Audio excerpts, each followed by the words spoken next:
Welcome back, everybody, to another episode of Orange Card, Blue Card. This time it's an audio only production. I'm joined by deck building extraordinaire Pippa. Pippa, thanks for joining me this week. Yeah, thanks for having me. It's pretty cool to be on more and more podcasts. I really enjoy it. Well, after you got the shout out for the world championship winning deck, you'd have to imagine that there'd be a little bit of a shine, right? A little bit of a spotlight. Yeah, hopefully. Well, I also saw that you were doing some box opening videos. So is there like a little bit of content creation maybe on the horizon? Yes. I would really like to start streaming, doing videos, that sort of stuff. I'm just really busy recently. Yeah, that is. It's a little embarrassing how long it takes to make a 90-second video sometimes, Yeah, absolutely. and I gotta be honest when it comes to the streaming game, right? Tam Cardwell's doing his subathon right now. It's pretty much all about long form content. The longer you can be available, the better you're gonna do, and that's why a lot of times streamers are alive for like 12, 13 hours a day. Yeah, it's pretty crazy, but I don't have that time right now, unfortunately, but hopefully soon. Yeah, that is. I'm excited for that. A lot of what I wanted to do with this podcast in the beginning was highlight, different members of the community, and it's kind of interesting that a lot of people who I would say are really invested want to make content, right? Like there is a desire to just share more of the game with other Oh yeah, people. So, absolutely. but unfortunately, most people have a 9 to 5 or kids, Wow. right? Oh my Why do you goodness. have to call me out like that? Well, hey, I mean, it's a curse, right? It's a cursed amount of time because it took me an embarrassing amount of time to make the video I uploaded this morning, the Oh yeah. PSC nutshell video. I watched like 10 seconds of it and then I'm like, "Oh, my break is over." So I need to Oh, actually watch that later. okay. Fake fan Pippa. Thanks, I appreciate that. Yeah, I got a couple comments already saying it's the best work I've ever done, and I'm only a tiny bit miffed because it is like the shortest video I've ever done. Oh yeah, absolutely. So From what I saw, it does go pretty hard though. yeah, it's. I think it's very accurate. That's the biggest thing. Is there's definitely some times where I really have an idea for something, but it's a bit of a stretch because using borrowed clips is what I'll say. It can be tough to. It's like looking for just a random puzzle piece in the bin of the entire internet, and you're Oh restrained yeah, by search algorithms only. absolutely. So, but do you have so what kind of content do you want to be doing primarily? Like deck building stuff, I imagine has to be on the table, right? Yeah, absolutely deck building. That's the primary thing. The big thing is also like character spotlights. Like uh, I did a tier list I never got to post anywhere, but I basically rated every card from League of Villains on Ooh. how good it is, how much it'll see play, and how sauced up it is. Right. So like Spinner, not the best character, won't see a ton of play, but damn, does he have the sauce? Like He's spicy sometimes. I don't know how I feel about him. absolutely. But yeah, so just different sorts of stuff. Obviously up in the air, very up in the air, but hopefully I can start doing something like that soon. Okay, well, if you have any kind of a plug, if you've got a channel already, feel free to give it a plug here at the beginning, so I do not forget later. Yeah, follow me on Twitch at Pippasad. Follow me on Twitter at Pippasad. I don't tweet the most about games, but I might start soon. And follow my UVS Ultra, even though I know you can't because it's broken. Wait, it's broken? Yeah, you can't follow people on UVS Ultra. Oh, okay. I thought you meant like you couldn't find it because I definitely did spend the better part of 2 weeks just searching decks on your. Oh no, you can search people, but you can't like follow people. Like the follow function Hmm. like doesn't work. Oh, that's a shame. Maybe I don't know. Maybe we can tag Scott and he can get that sorted. I don't know how much of a priority. I had to show people on stream the other day how to look up statistics because people were trying to figure out how. Because it can't be fixed as like the most registered card on UVS Ultra. People didn't know where to find that, and there's Yeah. literally a button that just says stats at the top. Yeah. I didn't know this. I knew you could do it, but I didn't know how. You can search decks with a card.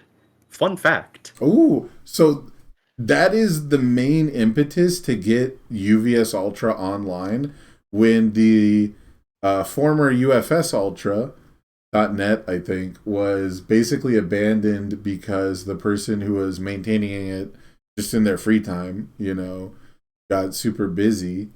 Yeah. And I think they hadn't even been playing the game for a long time, right? And they were just like, well, I'm the person who's been doing this, I'll just keep doing it. And they're super swell guy. Yeah. The big reason that we switched it over was not just to have someone who can maintain it with their own passwords and stuff, but the decks with this card function stopped working, and there's no one there to fix it, and that was like a huge part of how to get new people into the game. Yeah, absolutely. Like, I want to play X character. Okay, how do I find decks for them? You don't. Yeah, it's kind of tough compared to other games, which it's super funny to me because for other card games, I've pretty much never, not once, gone to a website to look up a deck list. Really? Either I was like to look, I should say a card database, not a website. That was the wrong way to put it. I've definitely gone to websites. That would be a complete lie. But like I've never gone to a card database. Doesn't know how to use the internet. Breaking news. That would be. I don't know why I said website. I was trying to think of the name for the type of website, but card databases I've never used. I've always used like either a tournament winning deck list or something that was in maybe a magazine article as a kid that was getting a spotlight for whatever reason, right? Bro, card game magazines, they go hard. Yeah. Yeah. That's it. That's all I wanted to say. it just seems weird to me to like go and get like some rando's deck off of, like, if I don't know the name, like obviously if I go to EDH Rec and I look for some YouTuber's deck, I guess that's maybe a little bit different, which I still haven't done like there. I can just go to their YouTube channel. Yeah. But the idea of like, when I've looked for Dragon Ball Super decks back in the day, people were like, oh yeah, just look for the database and find the most common version of that leader or something. And I'm like, what do you mean? And it's because decks are just built so similarly. And then you go to UVS Ultra, and not only is there like 3 different symbols for every character, half those decks aren't even completed and they're showing up in the search. Yeah. Don't you love looking at incomplete decks? There was some times where I thought you were trying to give me some landmines. I thought you were intentionally making a deck like 51 cards just to be playable, but it wasn't finished. No, I usually finish a lot of my decks. If it's an unfinished deck, you'll be able to tell. Okay. Yeah, I was a little bit worried about that, but yeah, it's surprising to me that with that function, it is bringing up like not even a legal deck, even though that there should be enough out there that are at least minimum. Yeah, it's really strange how it just vomits everything onto the page. Yeah. So I can get that. A lot of times when people say it looks like ancient or weird, I don't quite get that. I guess I don't like the way a lot of databases nowadays they put like a whole bunch of cards like on the screen, but you can't read them until you click on them. I really appreciate that the text is like right there in front of me, just already ready to go. Oh yeah, absolutely. I guess that might be like an ancient feature, and maybe I'm just ancient now. Yeah, boomer. Breaking news at 5. Ace Maneuvers is a boomer. Ace boomer. Ace maneuvers. I don't know. It doesn't work. it's super weird. I don't feel super old, but then I just get constant reminders when it comes to anything like anime or card game related. So Yeah. I mean, it happens. Aging happens to everyone. yeah, it's interesting too because outside of well, so I guess I didn't get into Magic until really late, and so I was around for a lot of boomer Magic shit, and I just don't actually have the context for it outside of watching YouTube content and stuff like that. So Oh yeah, definitely. Like this was my hot take I shared with people earlier this week. Uh, but Magic as a game is actually so constricting on design because of how little you can do with it, and the only thing that makes it good is how cards interact with each other, right? Like mm, 99% of designs in Magic are really boring, yeah, which I is like unfortunate, but uh, it's like what else are they supposed to do? They only have like so many levers to actually tune and make cards. and they give themselves their own limitations by saying the color pie is this to justify colors basically existing outside of balance because you can Yeah, play all the colors together theoretically, right? yeah. There are definitely I don't know how into Magic you are, but there are definitely formats where just four color control piles or four color piles of good stuff exist. Because the mana fixing in those formats is just silly. Yeah, I am familiar with modern and legacy. Yep, I'm exactly. familiar with basically not pioneer. The Pioneer which is that like standard plus. yeah. So I actually try to keep up with standard, but only in like a counterproductive way because in my heart I know it's like not really about standard. Like Magic Yeah, is about product overall. And if that yeah. wasn't proven throughout the COVID years, like I don't know what to tell you, but it's Oh never my God, really yeah. it's not been about the card game since like 2004 2006 ish, at least as far as I can tell from the actual historical, because again I was next to it. I was there playing Pokemon or playing Yu-Gi-Oh or like playing the raw deal card game next to Magic players, and they would ask us why we don't just play Magic because that's what everyone that would actually have people show up for the game. Yeah. um As someone who got into Magic very recently, not even a year ago, um, it Wild. yeah, it's just it's crazy how high people are on Magic. Like Magic fans are so high on Magic. It is incredible. Yeah, there's some really bad takes, but there's some truth to it. Every shitty hot take has some nugget of truth, I find, or else it wouldn't really I qualify. no, I will hard disagree with that. Really? Okay, okay. My hot take is that a lot of hot takes are just bullshit and dumb, and people want to be a special snowflake Well, that and okay. different. So that's I don't know. That's kind of what I mean. I don't think I see those as actual hot takes. It's why I have a curated Hall of Fame where I decide for myself what a hot take Yeah, is. like how set one is based in cool. I mean, so I like the card movement, which is kind of the same thing about Magic, right? Like, standard sucks because card movement in standard is never good. People like Commander because there's a shitload of card movement. And I think if you get rid of set one, you get rid of a lot of card movement. So, Yeah, definitely. Um, Standard is also we won't get too much into it. But standard is a lot, and this is, I guess, something that can lead us into the next topic. In set three, I was feeling this a lot, especially now in set four. But it feels like the My Hero format specifically is trending towards which deck can do the most bullshit thing the fastest. yeah. Would you tend to agree with that? Um, or there's going to be that select few of people who always will try to play the complete opposite. Like if I survive turn two, I'm dragging you to turn 20 and ruining the entire tournament experience for you for an entire round. Yeah. Like I that, mean, there's like, no in between.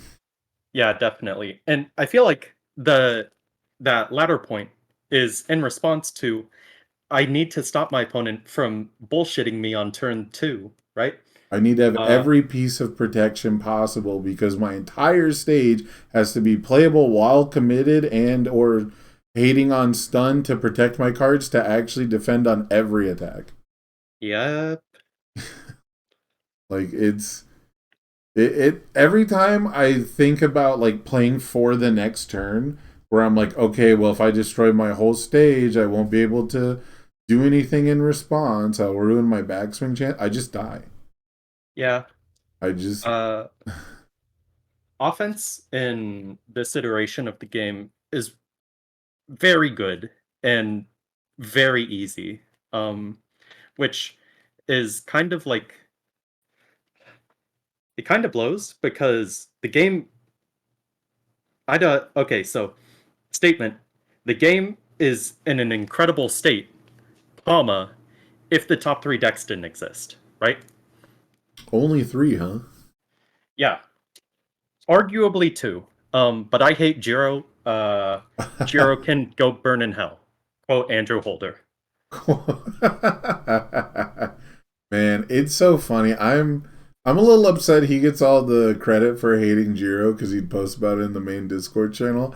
I've been seeing I Jiro plays every card is Summon Dark Shadow since set one, so I hate Jiro so much, and a lot of my hatred toward that character is just like on her kill turns. There isn't a ton of ways to interact with her. no. And they learned this lesson. This is what's wild to me. Before Jiro was legal, I don't know when they got printed stuff, right? Stuff got stuck on a Yeah. boat and delayed and yada yada. But one of the last bans to happen from Standard, which was a kind of random ban list overall, but like the major ones that got hit were a character that ramped assets and a character that played flash attacks and gave it stats. And previously, for the most part, every flash based character had some other weird gimmick attached to it that was not about numbers. It didn't replicate an enhanced step. It would do like one response when you play it, you know? You'd maybe have one Oh, yeah. response on your character, one on the attack, something like that. And then they printed like 2 flash characters in a row that just go stats on every attack. And also their sub theme was now destroying rival foundations at with no enhanced step. My favorite thing, blowing up rival stage, making them unable to play the video game. Right. And then you know what the cherry on top was? What was it? Tell me. Their defensive ability, because of course as a seven-hander you got to play both sides of the game. Their defensive ability was a continuous ability that didn't need to be played. Huh. They Hmm. gave all their flash attacks breaker 2. Oh, Lord Raptor, yeah. Yeah. Yeah. Yeah, that character was fucked up. Yeah. So for I'm surprised you know about Lord Raptor. Yeah, I know about Standard a bit. I know how fucked up that character is. Okay. Yeah, that character won Ashley Fullerton her championship and it won teams for Clinton Thomas 2 years in a row, I believe. I think he played almost the same deck 2 years in a row and won both times, but I could be wrong. Yeah, I, that character's messed up. yeah. Maybe they shouldn't print a character that says all of your blocks get breaker 2, and also you Mhm. also do the good offense thing. Yeah. It's kind of schnuts. But so the one of the biggest complaints about it was like when Lord Raptor plays a flash attack, he'd have like 4 responses that simulated an entire enhanced step. He'd commit one of his foundations to commit 2 of yours, which is similar to the Chibi Asui, but that requires an attack to deal damage and like has nothing to do with flash. This just was response speed after you play a card that shares 2 symbols. You get to stun 2 basically. And you can have multiples of Awesome. those out. So like you're just like I'll commit 3, you commit 6. That's so Um cool. Yeah, and then you'd have like a repeatable +1 damage source because we all know how popular +1 repeatable damage is. Oh yeah, of course. Yeah, If your thing isn't getting +1 damage, why are you playing? exactly. And then, he's just gonna pop one of your foundations for fun. It's cool. It was already committed by the other two, but in case you live. Uh, Yeah. he wasn't the worst about turn twoing people. That was the big thing. Like it was really cool. The tempo, like I played that deck and got second place to Mark Tyner, who was playing the other Menace deck. Right, like it was the two decks you felt compelled to play because one denies her interaction, the other, it was a decent matchup at like for exactly two top tier characters. That one matchup was cool, but outside of that, it didn't feel like two people were playing the game, and so it's really wild that they are just okay with you grabbing sound waves with the sound waves. Yeah. I this is they couldn't do an errata of this scale, but Soundwave should be a 3 check that only stacks one card. So you either stack your check or you grab an attack, not both. Yeah, I know they can't do something that intense. it's super interesting because according to my knowledge, my assumption, I guess, the original intent was to be able to stack one card on both decks if you wanted to. And that sounds obviously way, way, way more powerful in certain situations. But I wonder if people wouldn't play more risky and like technically it'd mess it up, right? Like there'd be, I guess, a higher skill ceiling to Jiro because I think you should pretty much always stack your own deck rather than Oh stopping. yeah, absolutely. Yeah. Especially because of the draw. If you didn't get to also draw what you stacked, uh Jiro is suddenly, or Soundwaves is suddenly like actually kind of cool. Like, oh, stack uh two good checks or like stack two bad checks for your opponent. Like that's actually kind of an interesting decision. Yeah, so that's the kind of thing where I think it really shines, right? Like those are one of my favorite plays in the beginning when you couldn't quite just fleam people on turn two every time. Although Jiro did have a pretty good shot at doing it, but a few times I've had people do it to me. I don't think I've ever actually pulled it off, or at least it didn't save me when I did it. Hmm. Is putting two foundations on top of the rival's deck so that they draw two foundations Oh unless they yeah. block. I've heard Um, of people doing that and I'm just like, that sounds really bad. you are not, you used to be able to look at it and go, and I'm like in a winning position, and especially if you were doing it to a Kirishima, where Oh yeah, they you only draw a few cards a turn.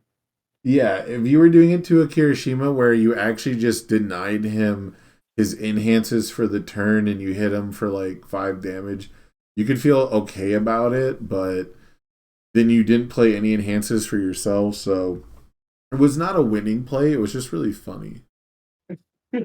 That's what we care about. Is it funny? Yeah, like I've seen it be effective against Ochako 2 before.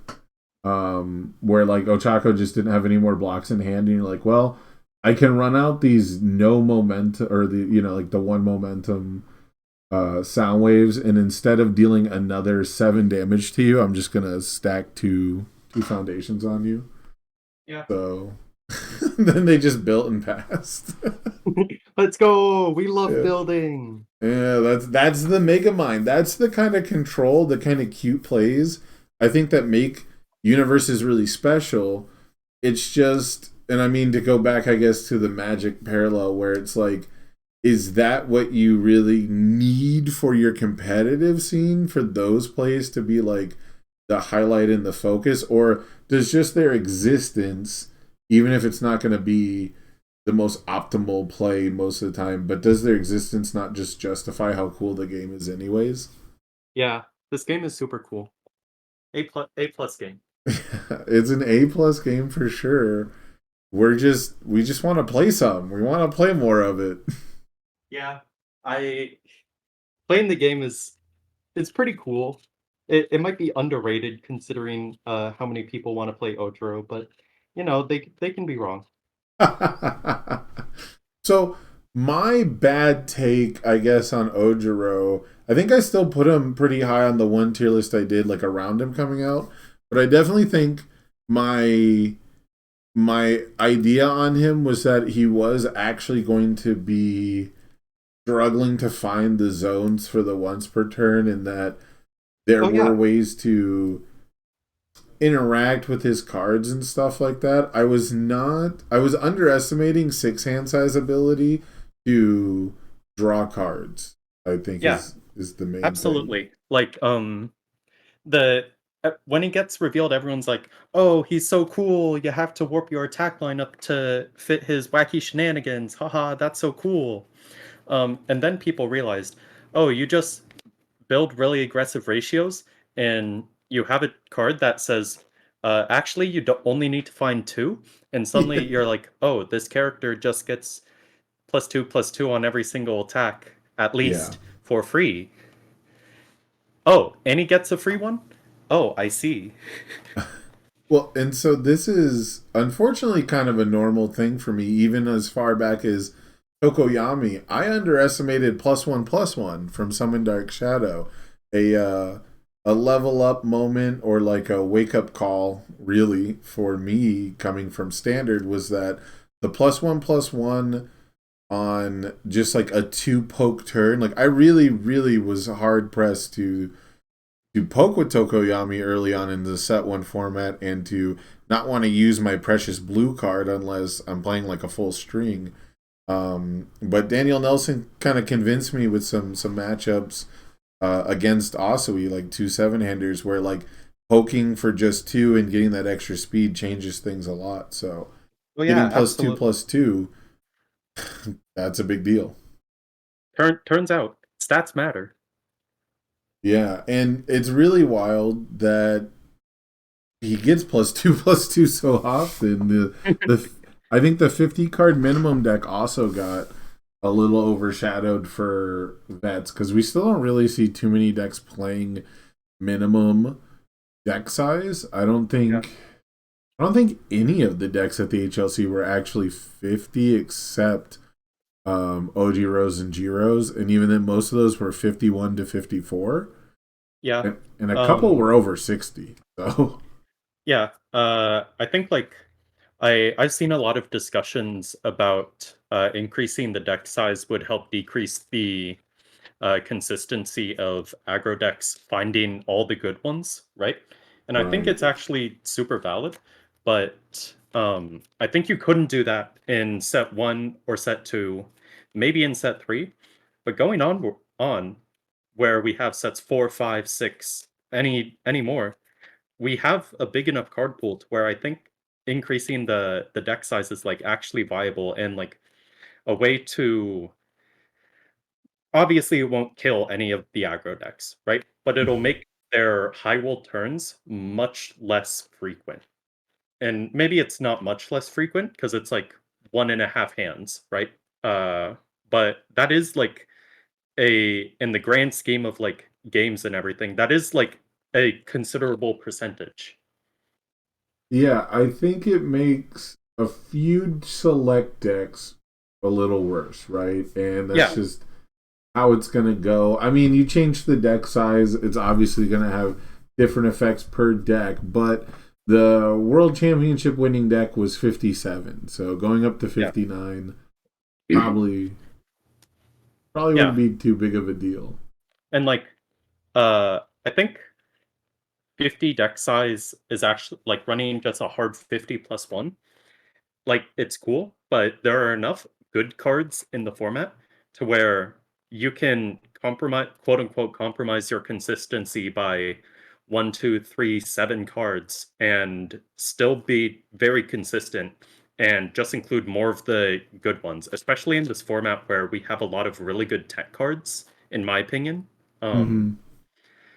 I think that like running a hard 50 is probably incorrect because you're probably not being able to run some other really important stuff that your deck actually really wants.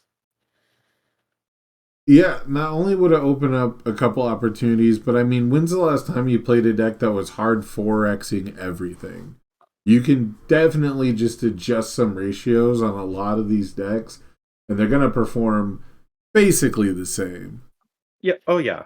Like uh obviously like some decks will sorry, hold on, I'm sorting through cards. The For anyone hustle.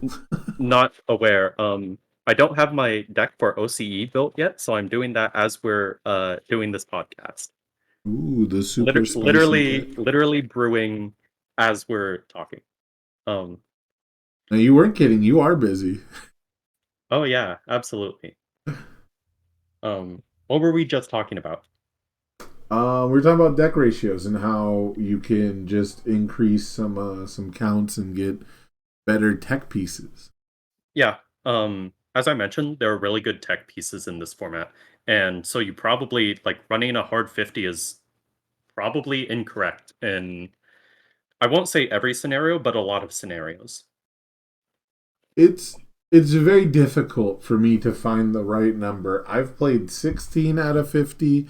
I've played 17. I've played 18. I've played 19. I've even played quite a few 14 and 15 count decks, and it's just all over the place. I'm not a Like numbers gamer. like Um, 14, 15 attacks or yes. yeah, so that is one thing is that ratios for attack ratios for 50 card decks does feel really weird, right? Because like I think mathematically you should be running like 16, right? But that Hmm. means you're only running 16 good ones in a format where we have easily 20, 30 plus good ones that you want to be running, right? Right. And a lot of times you want a healthy variety. If it doesn't matter how good back alley haymaker is, if all your attacks are just mids, it's gonna tip the rival off, right? Yeah, It absolutely. a lot of times it really does take a combination, I feel like, of four individual cards. It's just if you draw those four, there's pretty much nothing anyone can do. But having like the same copy of the same attack, they've done a pretty good job at that. Like one of the things I hate about certain formats, I hate like doing the same thing over and over. Like I hate repeatable plus ones because you're just gonna press the stronger in darkness button every time, and it's just kind of Yeah, annoying. yeah. I will agree with that. That there are a lot of repeatable effects that just kind of make the game drag, right? Like, Yeah. uh, oh, stronger in darkness. I'll give everything plus one, right? And another one was like, because I've been playing her a decent amount recently. May is just like, oh, I'm gonna draw a card. My rival. I'll pass. Okay, I'll draw another card. Yeah. Pass. I'll do that shit again, right? Yeah, and as obviously when you know people, or if you just like, hey, I'm gonna draw my three if you got nothing going on, right? Yeah, But obviously. when Like, it you comes can to shortcut it if people are cool, but sometimes they're like, "No, I must have my chance to be able to pass the enhance." well, I Right? do have rooftop vantage, so sorry. Ah, damn, shit, you got me. Right, that's it's the kind of thing where you got to respect the rules when it comes to official play and all that, and it but yeah, for me the biggest thing is all it takes is one damage reset or one damage penalty style ability to make it something you actually have to pay attention to. So Oh, yeah, absolutely. Like, uh, we definitely, like, at the high levels, it is important. Like, there have been multiple games I've played where, um I'm counting up my plus ones, like I'm on my sixth plus one. I have one more, and my rival's like, hold on, do I want to use my reset now? Or do I wait for you to potentially greed and reset after? Right? mm, So they might pass, but then I'm like, oh, they're holding on for their reset for me to greed. I'll pass too. Eat shit. right, like that's where the enhanced step is beautiful. It gets annoying when that's every fucking attack now. Yeah, um, just a little bit. I would so much rather Stronger in Darkness just be like E commit plus two damage than for just be plus one on everything. Yeah, Hell, I'd take E commit plus 3 damage. Like, what's the number that you have to get to before people will play a card just because it pumps damage and have it commit?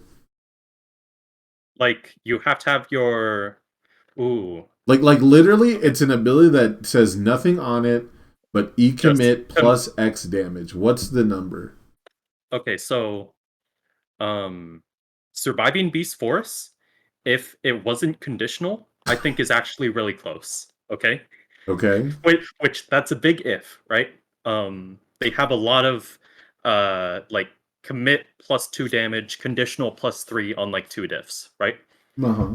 I think you could reasonably print a generic commit plus 3 damage on a 2 diff.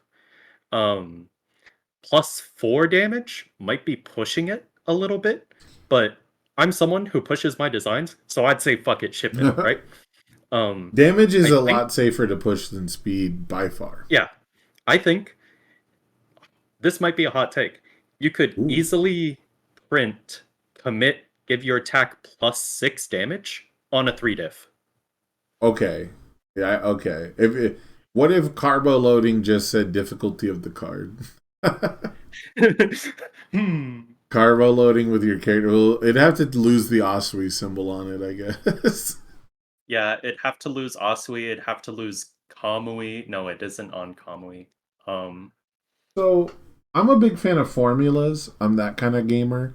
When it comes to like card game design, I think if you can identify those patterns and formulas, that's the first step to being able to play around with those patterns and formulas, and that's why people enjoy the color pie until they play Magic for like 2 years. Um, yeah. and so for me, I like the idea right where it is basically equal to double the difficulty of the foundation. So it's a generic 0 diff. You could commit it for round up. We'll say +1. Then it's a two. It's a 1 diff. You can commit it for 2 damage. A 2 diff can commit for 4 damage, and a 3 diff can commit for 6. That makes sense to me because I put the sweet spot at 2 diff for +4. I think that's when people would actually consider running a card that does nothing else. It's a 2/5 +3 mid block. E commit +4 damage. Yeah, I think that is like tempting enough to actually like warrant consideration at that point. It starts to make the rival actually wonder, how many times has someone just said you can't 29 me go? Like Yeah, it looks a lot worse when it's 25 me. yeah, absolutely. So, and then of course readying effects would become really popular because because we the closest I think we actually have to that is like training weights. Because training weights ramps up and gets Yeah. pretty close to 4 damage for 2 difficulty, but it I like to spend The issue with momentum on it. training weights is you need to string out, right? Yeah. And stringing out means you want to keep your foundations ready. But training weights is like, okay, but what if you didn't? What if you're Momo and you just replace them? Yeah, I personally love training weights. I was experimenting a lot with uh lots of training weight decks. As there's one I never got to show Levi, but he would have liked. It was an all eraser head using carbo loading and training weights to pump hella damage. That deck was so cool. I might Okay. revisit that concept eventually. But Huh. training weights as a card, I absolutely love it. That card is so cool. I just wish I could play assets. Ah! Why can't you play assets? I die. Yes, it is.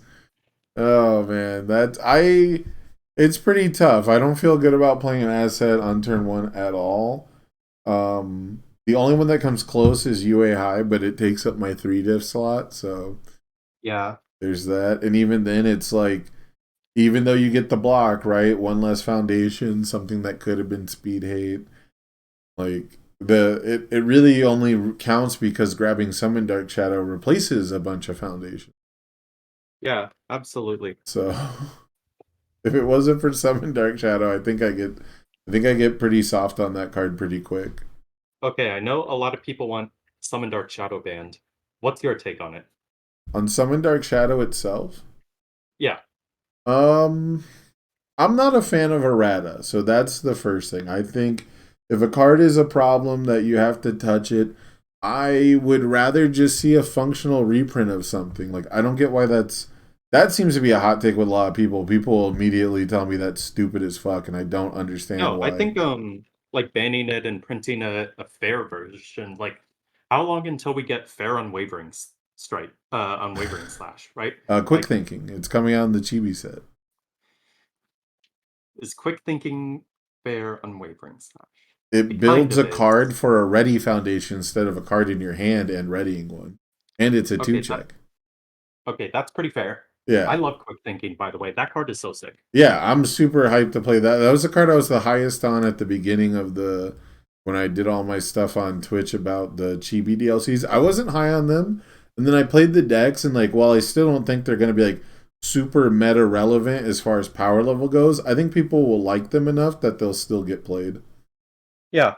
Um, They usually like a lot of those cards are very clear combo pieces, but they're open ended enough that you can fit them into any kind of combo deck you want.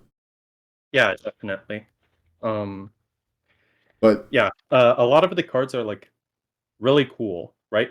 But yeah, they don't have a lot of them don't have like super obvious use cases. Other than like uh Hirshima's assistant, that card's messed up.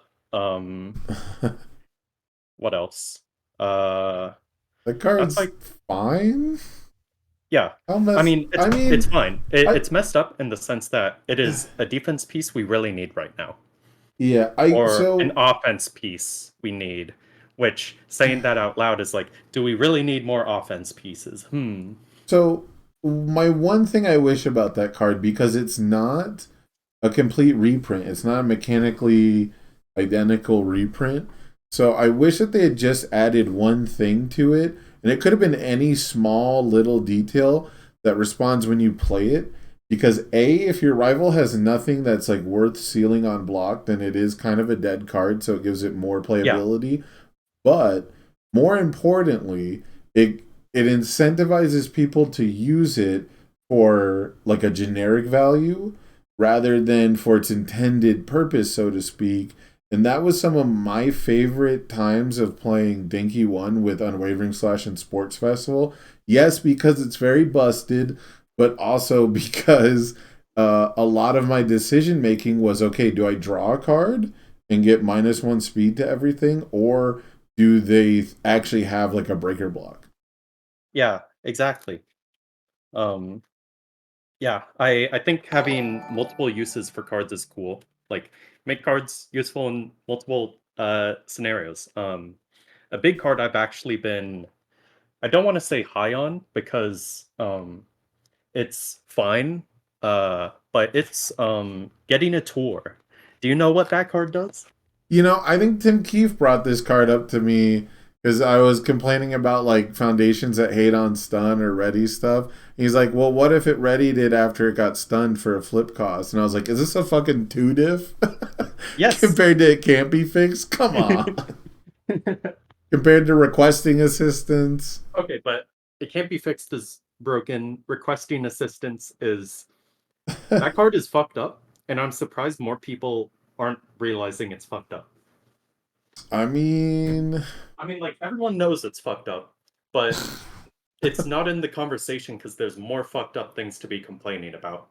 well, whenever we get on the subjects of spams, I think it comes up a lot because the most recent rhetoric around it has been we finally have a fair version of it, so we can Yeah, clearly get rid of it. It's called Master's Pride.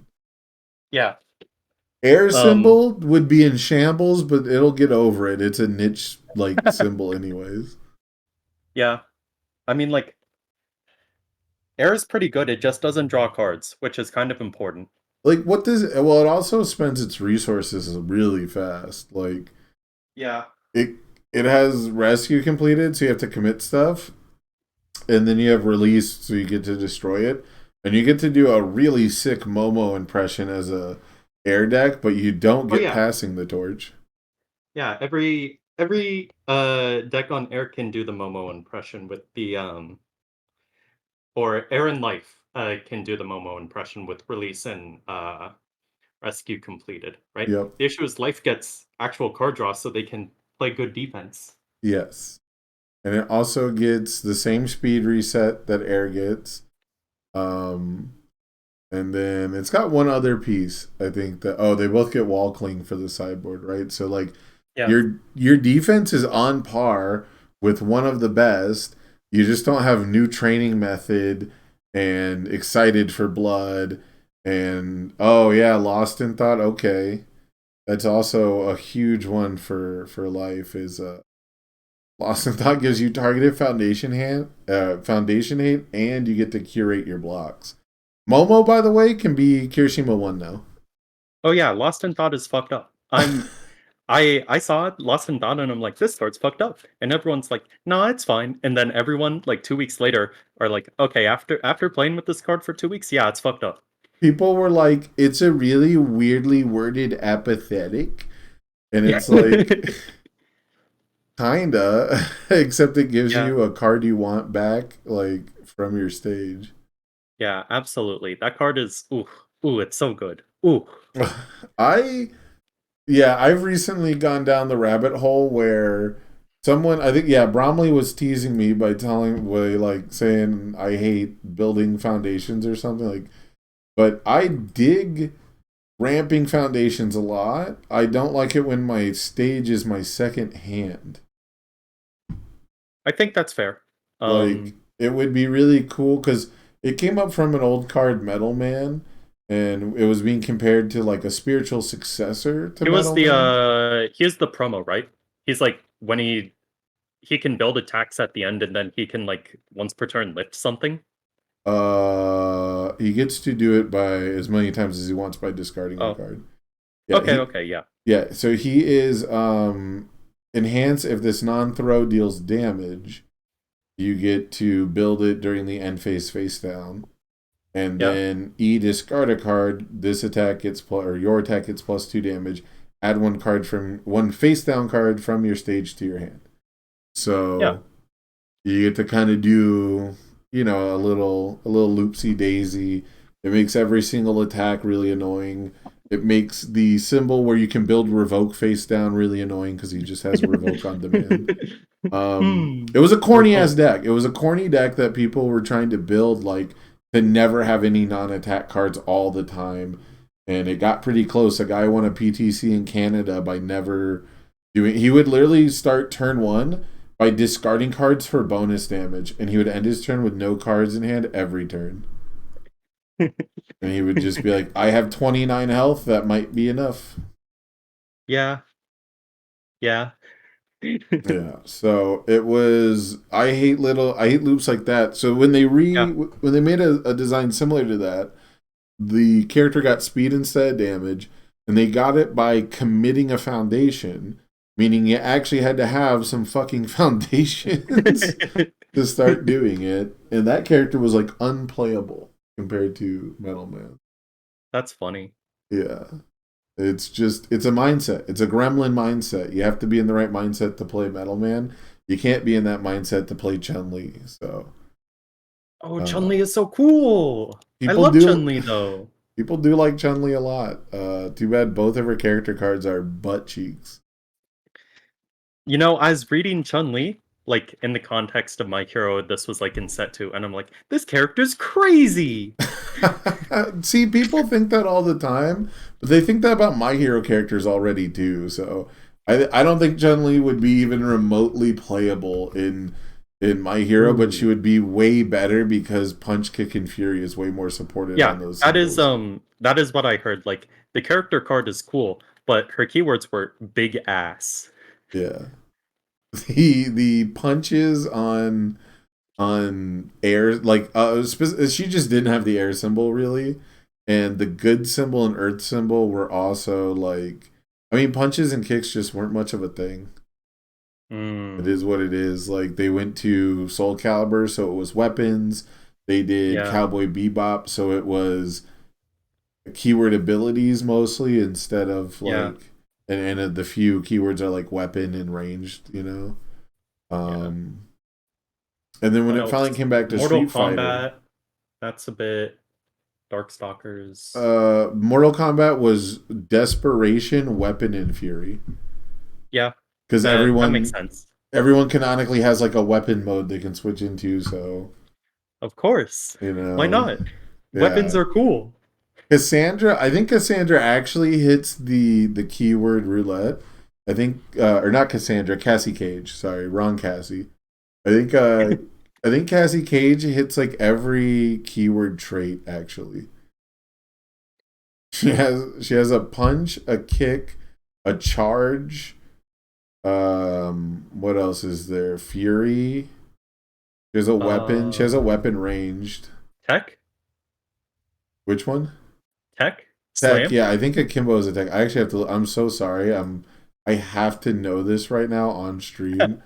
This is You're good. the worst thing because well, Breaker is a ability, right? I'm looking for keyword traits. But yeah, she has a five. She has a five keyword attack, by the way. Oh yeah, I know legends about keyword spaghetti. Yeah. Oh, slam. That's the other one. It's actually a punch slam charge. Yeah, she has kick, punch, slam, charge, weapon ranged.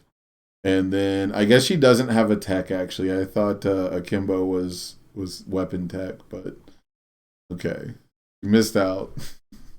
Oh no, she missed out. Yeah, she got pretty close, but yeah, there's a lot of keyword spaghetti that got stopped with MHA, and yet somehow Midnight is still breaking balls.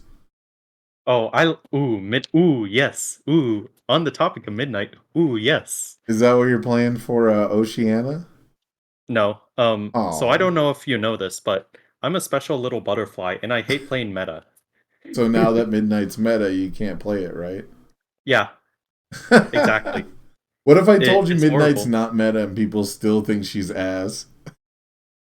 So I'm going to concede that I don't actually think Midnight is like super meta, but she definitely has had a lot of popularity since Broberg won with her, right? Yeah. And I don't like playing popular characters, You won't right? be a special snowflake. You'll just be copying Broberg, no matter how Yeah, different your deck is. yeah, exactly. Okay, so then do you have a spice you'd like to share with the class, or is it like a super secret tech that won't work if they reveal deck lists? Which you're signed up, right? Have they mentioned Yeah. anything about public deck lists for top cuts or anything? Nope. Huh. Because it was Um, my understanding that was supposed to be a thing going forward, but without any announcement for it, you can't spring that on people after they sign up. yeah, it's it's kind of important to know. Like, Let me actually I'm going to send a TO a message right now. well, So yeah, because our I mean they haven't like said anything, so I haven't any reason to assume. But that was just they tried to spring it on people last minute at the HLC. I don't know if you heard about that. And so yeah, of course, everyone's like, the fuck you mean? Like, why yeah, would you? it I like uh public deck lists, right? Uh huh. But you need to at least let people know about it, right? Right. Because it does change like slightly how you deck build. It doesn't change like the most, but knowing like if you have a spicy one of and your opponent knows about it, it loses a lot of value. So it's super funny because as a player, I'm the anime kid. Like my special snowflake moment isn't necessarily like decks I play or characters I play. I'm the spicy one of guy. I'm the guy who's gonna off symbol the action card. I have to off symbol Oh, revoke every time. absolutely. It has I to be there. I I fucking standard is so cool because you can dual symbol decks. Yes. I have an IV deck that I don't own in paper because cards are expensive. Um, Which is but weird, but you're not wrong. yeah, cardboard expensive. The thing is that is like all and evil because there's a lot of support between those two symbols, right? And especially with my hero with like stain stuff and maze stuff. And it was actually a League of Villains bar deck Huh. where Yeah, That's wild. because Ivy, all evil life. May, all evil life. Shoji, all evil life. You get to run 8 copies of your character uh, on symbol, and then tutor your attacks with League of Villains Bar. It's so cool. That's true. It's that card definitely gets way better in a bigger format where more characters share symbols. And yeah, Ivy did surprisingly well. Everyone kind of like hated that character, wasn't a big fan, and then I think Tamron Cardwell actually got like second place in some kind of knockdown, drag out, 3 hour long finals match of two decks that just couldn't kill each other. Oh, you love to see it? Decks that can't kill each other? Yeah, decks that are 74 cards and are just, chilling. They're just hanging out. But Yeah. yeah, so I'm not necessarily like I'm not shy to play meta characters though. I always psych myself out.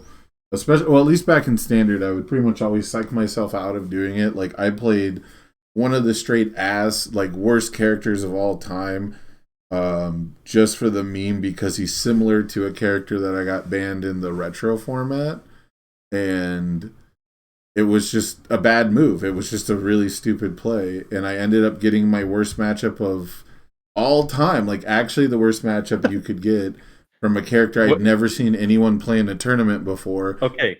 Better or worse than Mineta 2 into Momo? Worse. I'm a character who makes control checks and mills 4 cards out the top of my deck for some of my attacks versus a mill deck. Okay. versus a deck that is removing the top card of my discard pile. So another thing is I do discard pile recursion, which is why I'm milling myself, of course. And it's a deck that's gonna make a control check for like every single one of its foundations. It's and then Wait, if oh, it fails, I lose a card from my discard pile oh my gosh. from the game. That's funny. Yeah, so it was actually the and then it plays a card that says every time I do an enhance, it gets to make a check.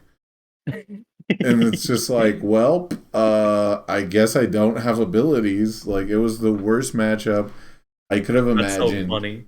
And that's, I mean, that's card games in general, right? You try to play your cute little meme archetype and you happen to run to the other meme archetype that gatekeeps you.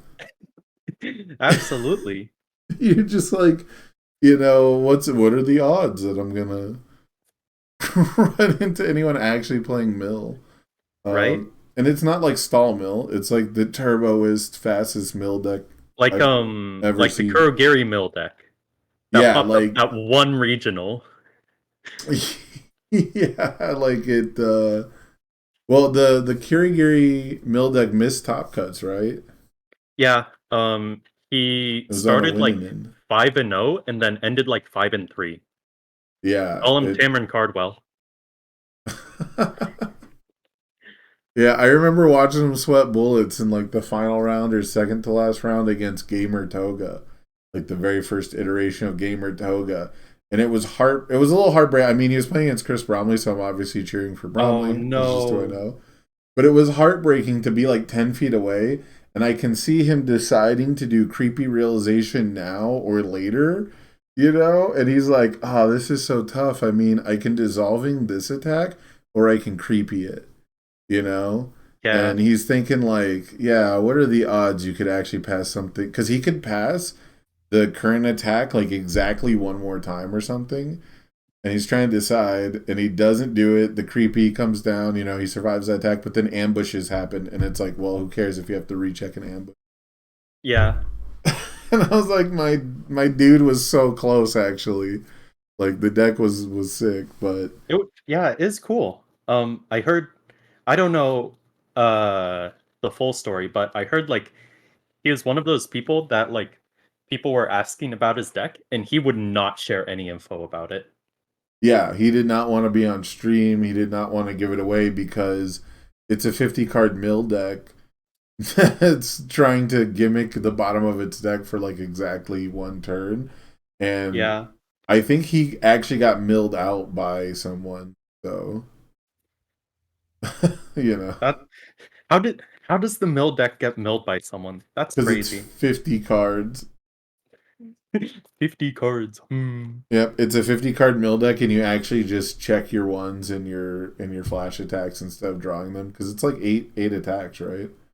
Yeah, it was just dropkick, slicer, and gut punch. In order to like find the gut punch as many times as possible.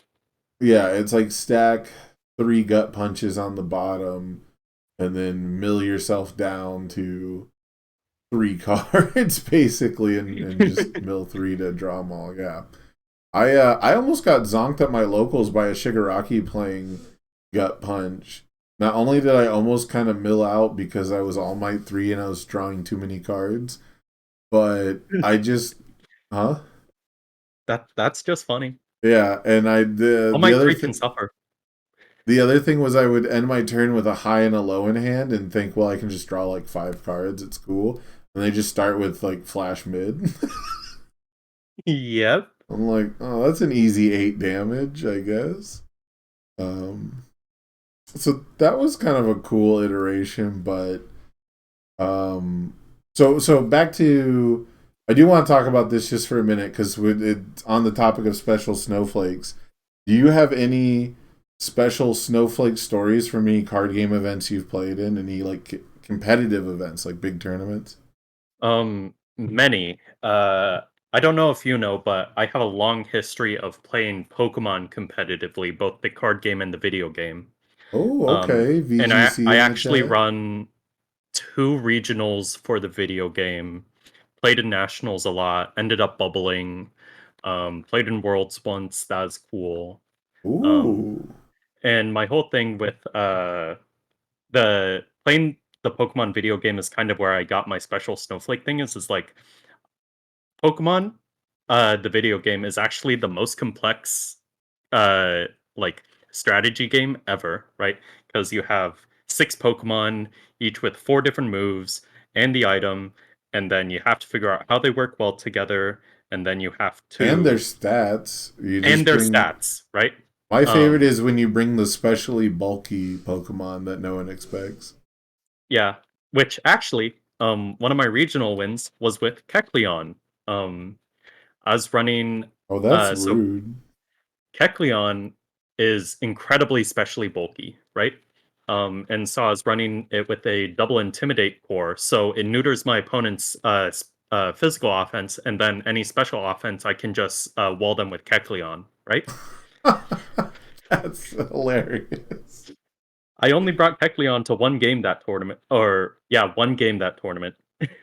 Oh, see, I was thinking like, surprise, I have a especially bulky Kartana or something like it Oh, survives. you're a new head. Yeah, Yeah, a Assault little Vest bit. Kartana. Huh? Assault Vest Kartana. All right. Well, you don't. Okay, okay. You gotta start somewhere, okay? Like Smogon is a helpful resource for Yeah. people to don't gatekeep me on my own podcast. No, it's cool. But yeah, so I played all sorts of wacky Pokemon. I top cut a regional with Mega Absol. If you don't know Mega Absol, super bad. Shit Pokemon. I Okay. wanted to make it work so bad. Horrible fucking Pokemon. Uh, well, no, I didn't Um, mean special. I should clarify. I didn't mean special as in like other people aren't doing it, just so much as like it's like a mismatch of like hyper offense with points allocated into defense is what I meant. But oh no, the Absol set, it was physically defensive, and Mega Absol is a sweeper right, because okay. it lived the most Im- or all of the reasonable physical benchmarks of the format and could one hit KO very specific things. Okay. And is actually Mega Absol is mostly a physical mon, but it has a really good special move pool, so it is actually zero physical investment, physically bulky Mega Absol. It was horrible. Huh. That is pretty wild. I try to keep up with VGC a little bit. I obviously don't do a super great job, but I watch a lot of Wolf Glick. Oh yeah, his content is really good. Yeah, Um, I'm a big fan of his. He did the Pokemon gym in real life. I think that is. Yeah, super sick. super cool content. And I'm legitimately surprised Nintendo or Pokemon Company doesn't have something similar to that in some capacity. Yeah. Um, I don't know, but obviously I don't know the logistics of what it would take to make that a profitable business. Because his was just like a one time thing in a shoe store, right?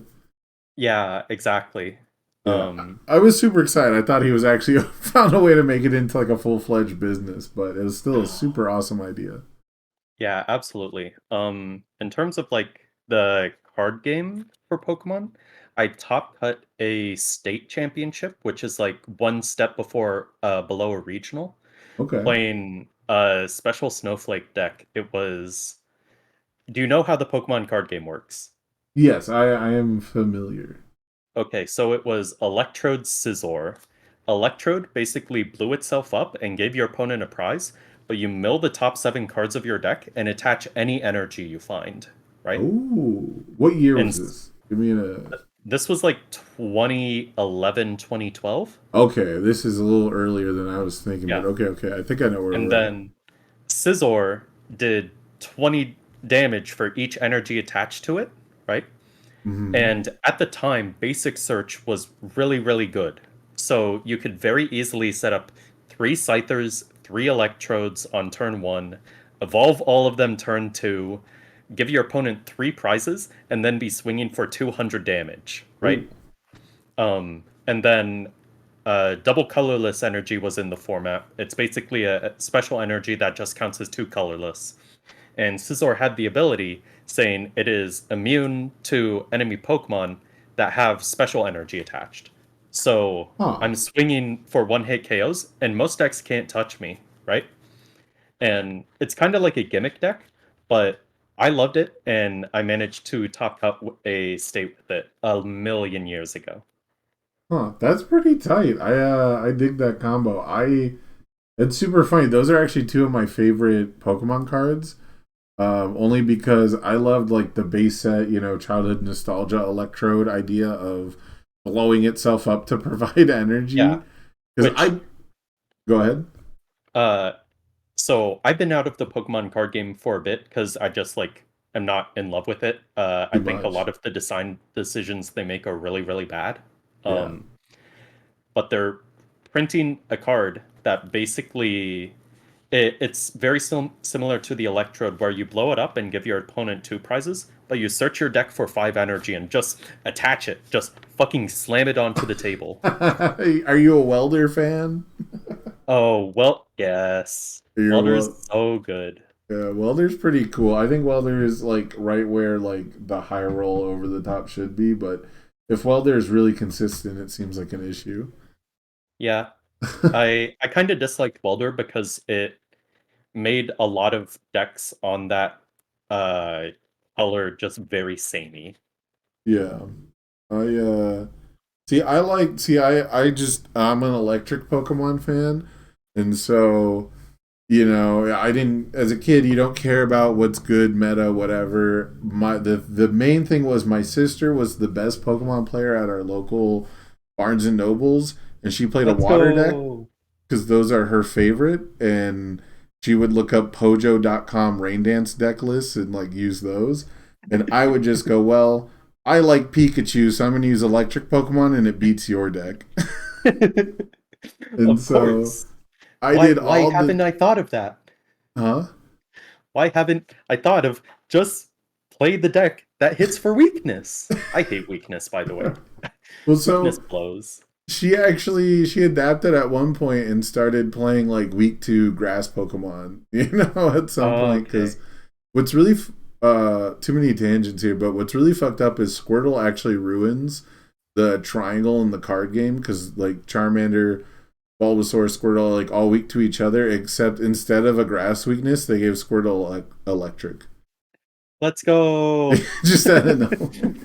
But yeah, my sister played I think the Polyrath lineup because of me because they're weak to grass instead. But I was married to all the terrible discard all your energy for a big attack because I'm like, well, Yeah. they're just gonna KO me on their next turn anyway. I'm just down to like trade one for one all the time, and Yeah.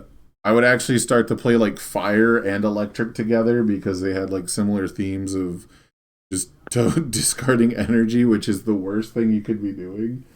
Um, and then so Electrode was like really cool for that because it helped with that strategy. And then Sizor is a card I tried the original 1999 Sizor promo or whatever. I was super stoked to just get a metal Pokemon. I don't even think I like Sizor that much, but I tried to make that deck work for two reasons. It was a shiny new promo. I don't think it was shiny Yeah. actually, but it was a new promo. And it was like a brand new energy type. And then Metal Pinsir. Do you know what the original Scyther does? Uh, base set, right? No, this is gonna be like the fourth or fifth set because he's a Gen No. 2 Pokemon. I know base set Scyther was part of the first tier 1 deck of the game, Haymaker. Yeah, exactly. Like double colorless energy and Scyther lineup, like name a more iconic duo. um, so Sizor needed a metal energy, if I remember, and like a colorless or two. He needed more than.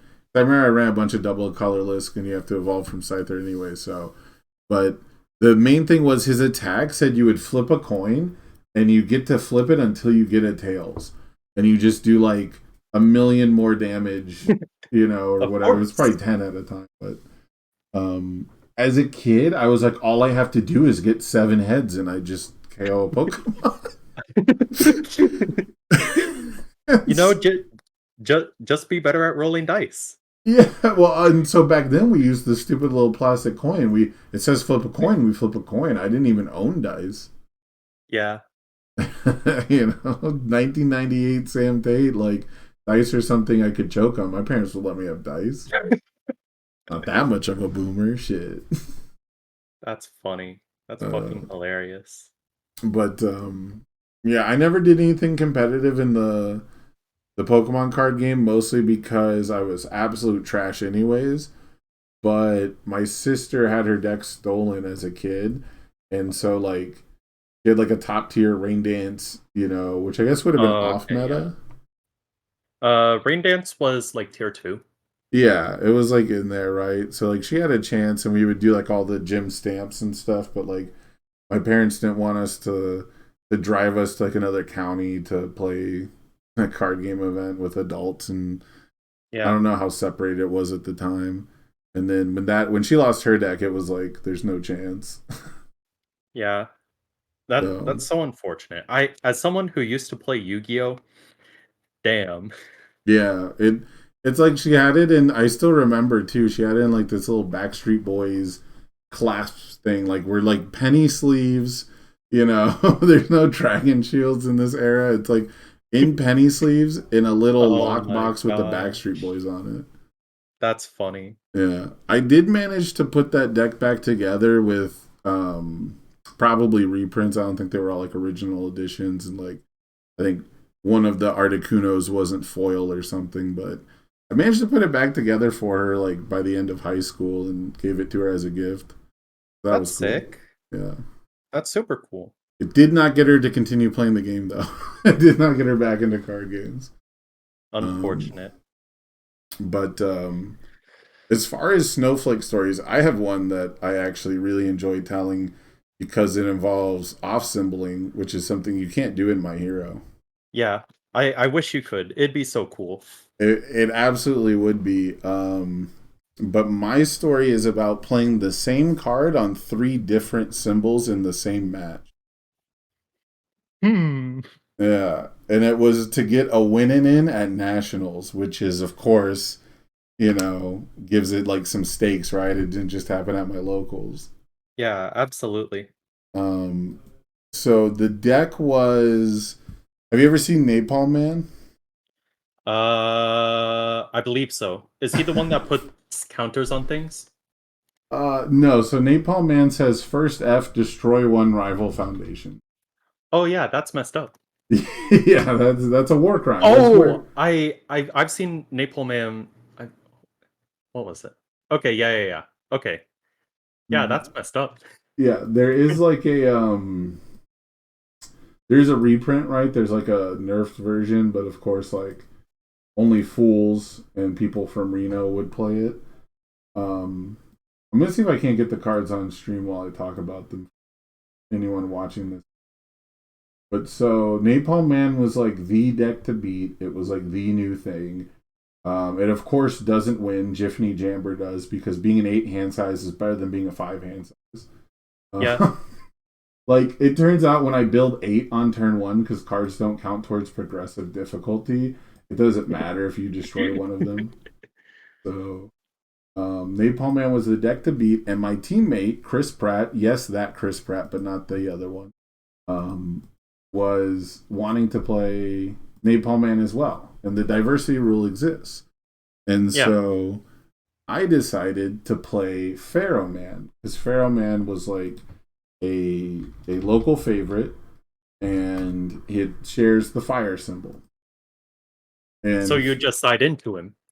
Yes, exactly. So I just have Napalm Man in my sideboard, right?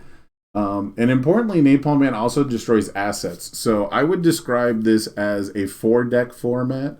And the decks were Jiffany Jamber playing Tengu Dive, which is a 1-check that draws 3 cards and leaves the card pool and goes to your momentum. It's one of the best 1-checks they've ever made, but it requires like a combo to set up, so it wasn't super popular. But it definitely won a bunch of events.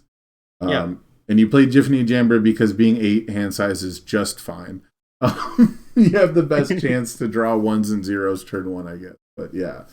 And then you had Kim Kafwan from King of Fighters, whose whole thing is whenever you play a kick, you get to add a combo attack from your card pool to your hand by discarding a card and committing a foundation.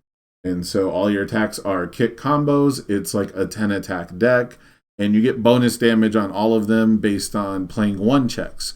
So he was also down to play 1-checks because he also got a card from Tengu Dive. They share a symbol that lets you recheck a 1.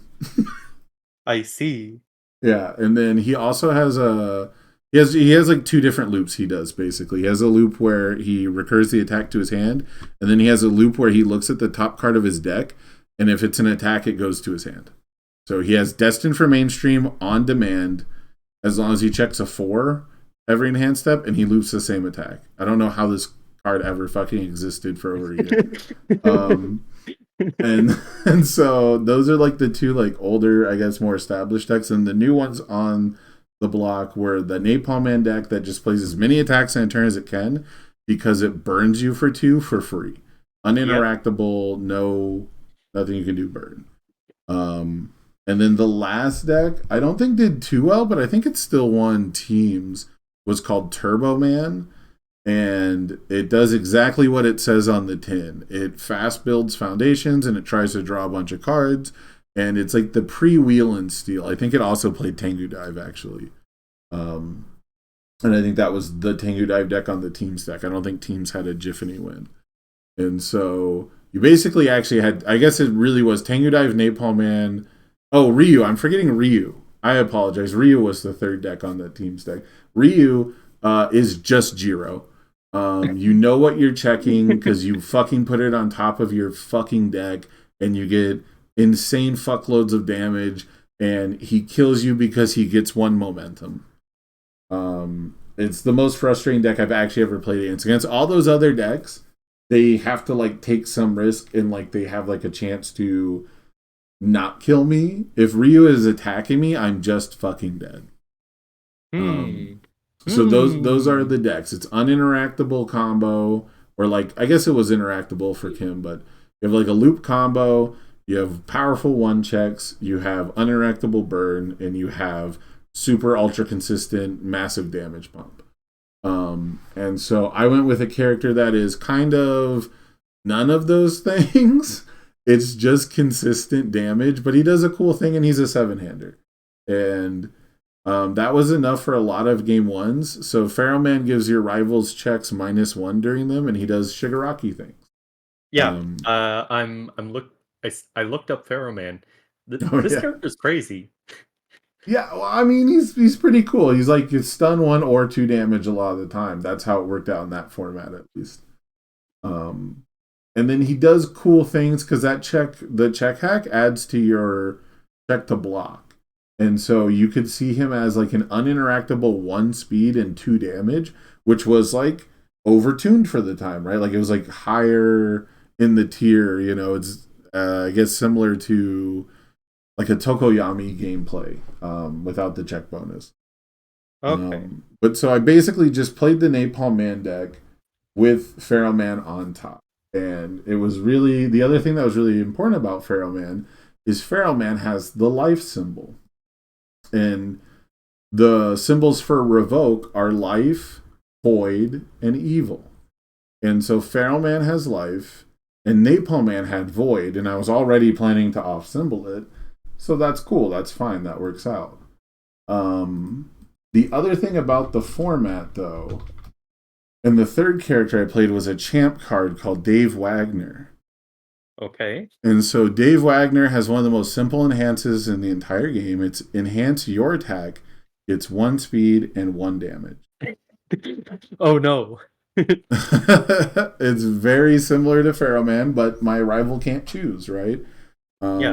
And he has same health and hand size. And then on top of that, he has once per turn, reveal a death, evil, or fire asset from your hand. And if there's no copies of that asset in your stage, add it to your stage. So he just fast builds that form, speed, and asset. And it has to share a symbol, so it's like super fair, right? Yeah. And I was kind of throwing it in there just because I had it, and I wanted to get Dave Wagner to sign it for me at Atlanta.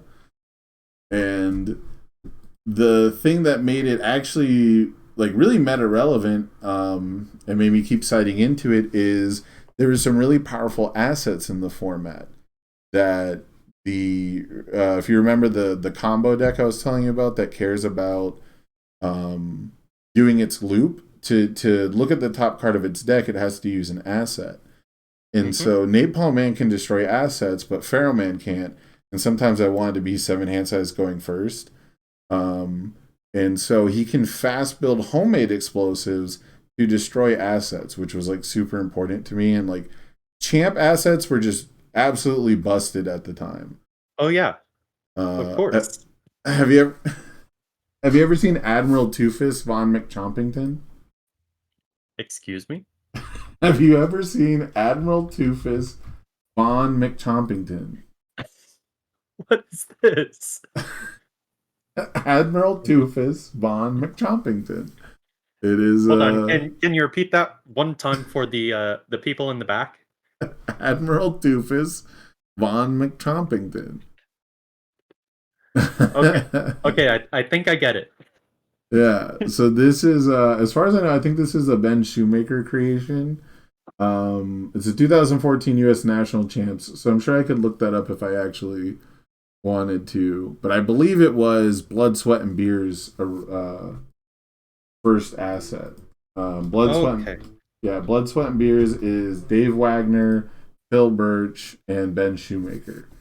And so I believe it was the same team. It's definitely at least like 2 out of 3 of those guys. So that was another asset that was really good to build quickly because like your opponent would commit some foundations, and they'd have like one relevant thing left, and you're like, all right, I'll just build Admiral and seal it when I play my next attack. It was a very, very cool play. But what's really important is Dave Wagner has the evil symbol. And he can also play revoke off symbol. And when we get to the final match, I am playing against a Snake Man player. And I pretty much have to win in. I don't think I did. Like in my head, I remember that I think I was in, but I got paired down or something like that. But the main thing was my other teammate, not Chris Pratt, but Dan Schuessler, was playing Snake Man. Or actually, I don't think we teamed at that event. Maybe I was teaming with Tim Friedlieb. No, he was on the other Vegas. Anyway, not important. What's important is my other teammate's playing Snake Man, and he's trying not to get diversified. And so Snake Man, of course, plays only low attacks. And my deck has 8 main board low blocks in it. That sounds like a deck I brought to locals one time, and then I faced the one Lomu player. Yeah. And so in game 1, I managed to revoke like the nasty win condition, but I don't draw the backswing, and I kind of give away that I have revoke as a fire deck. Like they weren't even really paying attention to it, you know, and then all of a sudden they got revoked, and it's like, oh wait. And I thought that was like my anime gotcha moment, but I lose game one, and we go into game two, and of course I side into Napalm Man. He's Mister busted, super over the top, right? So he's what we're here for. It's a Napalm Man deck. Yeah. And my rival just will not play a foundation. They actually refuse to play foundations because on Napalm Man it says your rival, if a foundation has been destroyed this turn, your opponent loses 2 vitality. So if you never build one, I can't destroy one. And I was one of the few, I guess more Napalm Mans did this than I did. But I didn't have too many ways to destroy my own foundations. You know, there wasn't. You could play double crosser on the death symbol, but I was on fire. There was quite a few on death. But there wasn't too many, like, you know, like we have the cycle to stay out of deadlock. There wasn't many effects like that. And I don't want to destroy my own foundations. Most of those costs kind of sucked back then. They weren't like super useful on offense, especially. So I kind of struggled, but they went to go for the win by playing the original version of Seizing the Advantage, which was called Hunt for Spires and Dragons, and then flipping my -3 damage ability. And they said, okay, good game, handshake. And I was like, well, I'm actually just going to revoke the multiple copy again, the winning enhance. And so the -3 damage, you know, didn't matter. I stayed alive. Then on the backswing, I destroyed their now face-down foundation that they built with the Seizing the Advantage card and managed to deal exact lethal through the burn. And I don't feel super confident about this matchup, but because they're willing to play around Napalm Man so hard, and now after two games of seeing the revoke, they're going to play around that. I sided into Dave Wagner, and I thought, okay, well, if they're not gonna, you know, if they're not gonna buy into the Napalm Man, you know, gimmick, I should just try something different. And I think the Pharaoh Man just didn't feel right. Like I was like, all right, whatever, I'm here. I'm just gonna play Dave Wagner. I don't think the asset thing was that big of a deal. But what's really important about it is of my 9 low blocks, only one of them has the evil symbol. And it's this really bad 6 check that was actually really nice at the time, called Where the Seas Meet. And my rival's like, oh, good, you've like played a card. Because before I couldn't revoke if I had any of these fire cards in my card pool. Yeah. And in their head, they're just like, oh, this doesn't share void or whatever it was. And they're like, multiple, you can't revoke. And I was like, well, I mean, actually, Dave Wagner has evil. And I got to revoke the same enhance I've revoked every single game now to not lose and get the kill on the very next backswing. And then right after that, I actually ran into Dave and got him to sign my Dave Wagner. And let's go. Yeah, I think that person quit the game shortly after that, though. So, oop, let's not go. Yeah, let's not go. So, that is like my favorite. It's a little long. It's a little bit of a tangent, but the idea that I could play it, you know, in all 3 characters is super cool to me, and the fact that I actually had to symbol chain it to stay alive, you know, is like super important. Yeah, that's so cool. So I really want that back in the game, just because playing recovery time off symbol sounds like just a neat play. It's not like a busted thing. Yeah. You know, I can't think of anything. Can you think of anything like off symbol that would absolutely break the game that is not specifically in Momo or OCE 1? They're the only ones that get close for me. If you give me a moment, I'll definitely figure something out. Okay. Okay, ultimate combination plus what's that fucking Ooh, that would actually be sick as fuck. Oh my god, yeah, now I want it. You get to build anything. You right? Literally, you could tell me any busted combo, and I don't think it would be more busted than one with nature. You could put any fucking card in your momentum, and I just don't give a shit. If you're playing Evil or Void and you want to play One with Nature on those symbols, good. You're not Chaos. I'm here for it. Okay, this is a hot take. One with Nature is actually fine. Oh, get out. Get out. No way. There's no way. I want to believe it's okay because I used to play a single copy of it in standard because I could tutor up a single copy of it, but it only takes a single copy to kill people. Yeah. You know what else also only takes a single copy to kill people? Snack What? time. And that's kind of like one diff one with Nature. I think Sack Time's fucked up too. Yeah, that is fair. You, Snack time is fucked up. you know what the I difference I between funnily think like if they hit anything, my hot take is they hit snack time before one with Nature. interesting. You know what's what the main difference between Snack Time and One with Nature is? One is one difficulty. Well, I mean, like the reason why like I think One with Nature is still like a tiny bit better, or at least it was on their debut. But it's just because Determined right didn't exist. Nothing really existed. Oh yeah, Right? determined existing is very good. But the biggest thing is it can't be fixed. Is really good against Snack Time, and there's plenty of decks playing Back Alley Haymaker that just build multiple it can't be fixed throughout a turn. Yeah, which it can't be fixed. That's also a fucked up card. Yeah, I think if you rotate a bunch of stuff, right, like it definitely changes. Like if you rotate set one, I think it changes because also resistance can flip to remain neutral. You know, Yeah,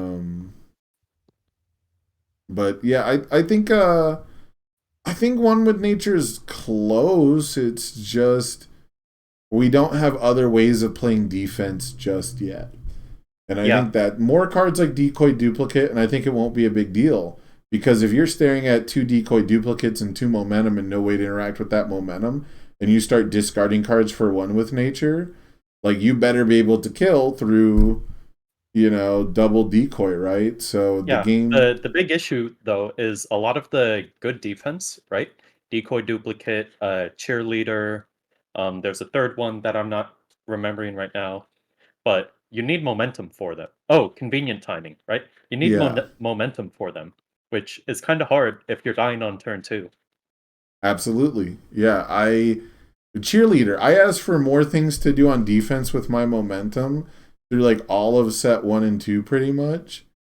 And then when you got them, And then I the got them, and I went, wait a second, I don't get momentum going second. yeah, Like this is just a win more mechanic for a card like Cheerleader. yeah,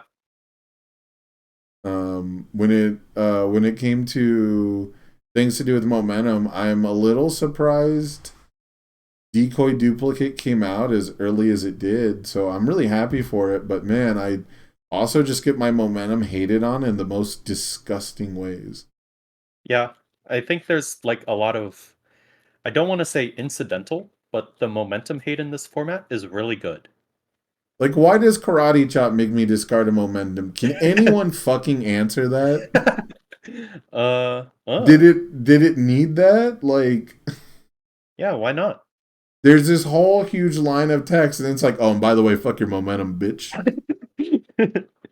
Uh, Yeah, it's so weird. Like, there's, I don't know. It's so weird that they clearly wanted three enhances on this card, but they wanted one of them to be Ojiro only. So they're like, it looks better if it's just one big ability.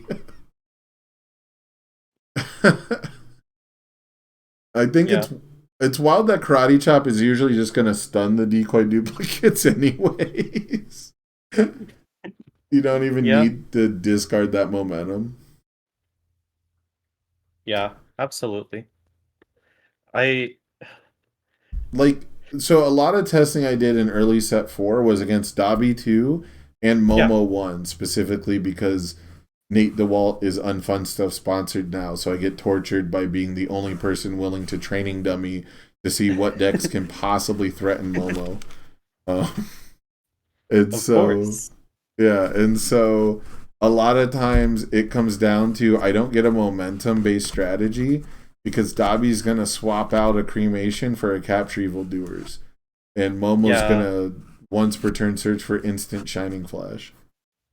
yeah. Even like, yeah, capture evildoers, that card's messed up. It's Yeah, really good. Turns out, card's good. I it's amazing to me how often I just get my momentum randomly hated on. Honestly, Yeah, absolutely. it's really surprising how often people just have the capture early on. We saw Chris Smith won an entire provisional because Osui kept one momentum, just poked and kept the momentum, and all of a sudden got annihilated for it. Um, and yeah, now it feels like there's so many decks that are going to be able to tutor this up, or what's it called? House of Cards. Oh my Oh, goodness, that card fucks me up.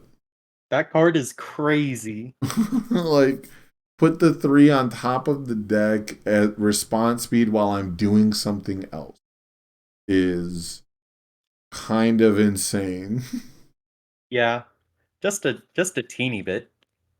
I'm a little like if it was an enhance on its own and it still removed, that'd be a bit much. I think it being unique is kind of weird too, but I guess stocking up the form ability on it would be a little insane. Yeah. Like you're just Um, gonna check the same card every attack. yeah, absolutely. I think like it's really cool in terms of them pushing design of like, oh, we're printing this unique whatever it is. This Low difficulty yeah, unique. this one diff unique card, right?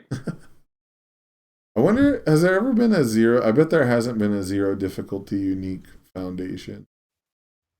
There almost certainly has for assets, though, I feel like. Yeah, assets tend to have unique more often though, because assets need to be higher power. Yeah, there's no zero difficulty unique foundation, but there is two assets, both Jasco era, by the way. Of Um, course. Of course, why and not? and they both basically are meant to give +1 speed. Uh, but one of them requires a 4 check as the cost, and the other one gives +1 speed to each zone, and you're meant to play it in characters that change the zone, so you actually get +2 or more speed. Okay. Yeah. Or you can do what I did, where you don't change the zone at all, but you call all three copies of the enhance, because every time your rival passes, you get bonus speed anyways. Oh yeah, what was that card? That was Raphael 2 dot. Yeah. And There's I think there's a lot of really interesting design that they're eventually going to get to with My Hero. Like I think like set 4 has a lot of really interesting designs. yes, Um set 4 touched on a lot of gimmicks. I'm a little surprised that they went for this early, but some I'm surprised they waited for sets for. Like I'm surprised Shigaraki having the rival make a control check was not introduced earlier. But I guess I can also see it fits like a villainous character really well, so you want to save it for the villain set. yeah, I think part of that is it can't be introduced in set 1 because it's too complicated, right? Um Mm-hmm. I set 2 I've heard had a really crunched development time, and so they probably didn't have a ton of testing to do wacko mechanics, right? Okay. Set 3 was a supplemental set, right? So it couldn't fit there. I think it's a cool idea, but it can't be the only set before your competitive season. Yeah, I the thing that I wish didn't happen is I wish that set 3 had more than one tournament. Right. That it was more than just Yeah, nationals and worlds. Worlds doesn't even count because only 32 people played in it. Yeah, I mean that it was an important tournament, but it is not the same thing as 8 rounds of Swiss with an open field. That's very fair. Yeah. Um but yeah, it's just like Okay, so you think that set 1 is based and underrated, and Should stick around forever, right? You don't like rotation. You play Pokemon. Pokemon rotates. I know. That's why you quit Pokemon, right? No, I quit Pokemon because the design decisions they make are really bad. Oh, They basically like they print one overpowered archetype in one set, and then they're like, "Oh, this is too good. We gotta print something that counters it." So the next set they print something that counters that overpowered archetype, and that counter is also overpowered. So every set is just creeping the last set's overpowered archetype, and it's just like, wow, can I play my deck for more than one format, right? well, what I was getting at is potential ban list. It's been a hot topic, and you seem to be one of the few defenders of set one. And so Yes. I wanted to get your takes on what do you think are any problem cards, or you mentioned earlier like get rid of the top three decks and it's really cool. So I guess Yeah. you'd only have three things that you'd hit. So Ojiro in some way needs to be touched. I think, I do think he looks touch starved. That is true. yeah. I know like the big one is like make his bottom enhance commit. I think that's fair. Um, I think that banning student of the art would be fine, but he'd still like do stupid high roll things. It's just his high roll turns aren't as frequent, right? So I think something has to happen with Ojiro 2. I think something has to happen with Tokoyami. I'm not sure what to do about that. I know one of the big suggestions is make him not be able to -1 damage something. Um, I think that is super fair, but it doesn't stop the core of what makes Tokoyami broken. It just makes him more manageable, right? I think And not even manageable is the right word. It just makes him not get free life. my take on it was instead of having him add the Summon Dark Shadow to hand, you add it to the card pool. So you don't have to check for it so you can get stats late in the turn or whatever. But realistically, you're just being a seven hand size Tokoyami 2. Um, I don't think it makes the character like super unplayable, but I think it tones him down to the point where people won't consider him for competitive play. But if Yeah. you just want to play a Tokoyami theme deck, he works fine. I think that is cool.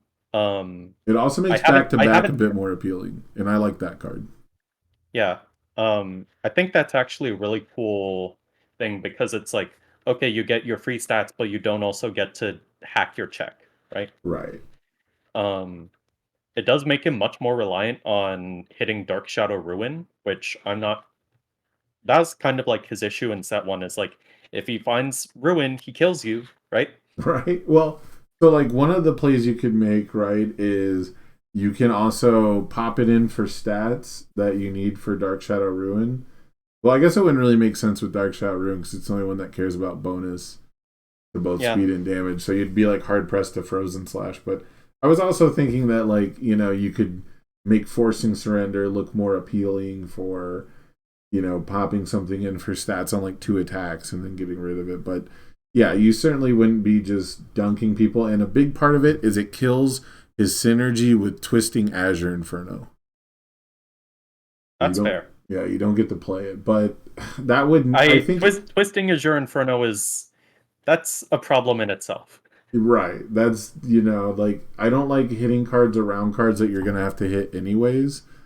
So that's the best I got if you don't want to just ban Tokoyami and make Tokoyami 3. Like, in my world, I ban Tokoyami and Summon Dark Shadow right now, and I just make Summon Dark Shadow 2 dot, and I make Tokoyami 3 dot, and I find some way to make those cards do something similar, but not exactly the same, but weaker. Because I think if you just Yeah. make stuff weaker, people stop caring about it. Yeah. Um like the issue with Tokoyami, like one of the big problems with him is that he's just the best way to facilitate the chaos symbol, which has a lot of incredibly good cards. Um and that's like not the whole issue, but he's able to play all these like chaos zero diffs, right? build 6 on one in one turn, and then be able to kill you, or build straight into deadlock and be like, you don't get to touch me, and then I get to sculpt to like kill you, right? I, Um, I think it's as simple as he gives the most stats. He yeah, has a kit that gives absolutely. more stats than other characters. Yeah, and that's my big issue with the top three, which is Ojiro, Tokoyami, and Jiro, is they just give too many stats, right? Yep.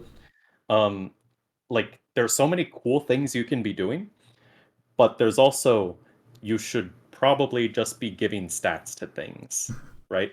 Like that just kills people, which isn't cool, but it wins you games. Right. Like it's all very repeatable. It's the same exact way to get stats every time. It's just, do the character thing. And so yeah, I think that I think those are pretty much the three best hits because they're the three most ham-fisted stat-based characters. And then I think you do end up with decks that are a little too defensive. I think that does make it so like, okay, well now you can't threaten Eraserhead or Momo at all. Yeah, But then see that's where everyone gets upset because then all of a sudden it's this ticker tape. It's this little line of breadcrumbs to where it's like we're just gonna keep banning stuff as we go. So yeah. I think it's like there's a very fine line right now where it's like if you ban all the offense decks, then Momo and Eraserhead just rule, right? yeah, you just can't draw I enough cards Yeah, to ever kill I them. definitely think that set one characters definitely are built different. Yeah. Now I do think that there is good enough deadlock. I don't think that. Yeah, I think Deadlock is actually very, very good in this format. Yeah, I think maybe some symbols struggle and like some archetypes struggle, and I think that there is really good deadlock that people don't want to play because the rest of that card isn't very good, and I think that's a big Oh, problem. absolutely. Like quirk combination. Do you know what the deadlock on that card is? I Oh think that's yeah, what it's called. I just searched Deadlock and it's the card at the top of the list. I'll read it for you. Deadlock enhance, colon, draw 3 cards, period. Yeah, I was looking up deadlock the other day, and that's exactly. I was like, the very first card is a fucking banger, like. But I don't want to play the No, no, no, rest no, of no. that Wait, card. hold on. What if it said draw 4 cards instead? No, because I'm not doing that 90% of the time. The game is not getting that long, and even when it gets that long, that doesn't necessarily translate into me beating those other decks.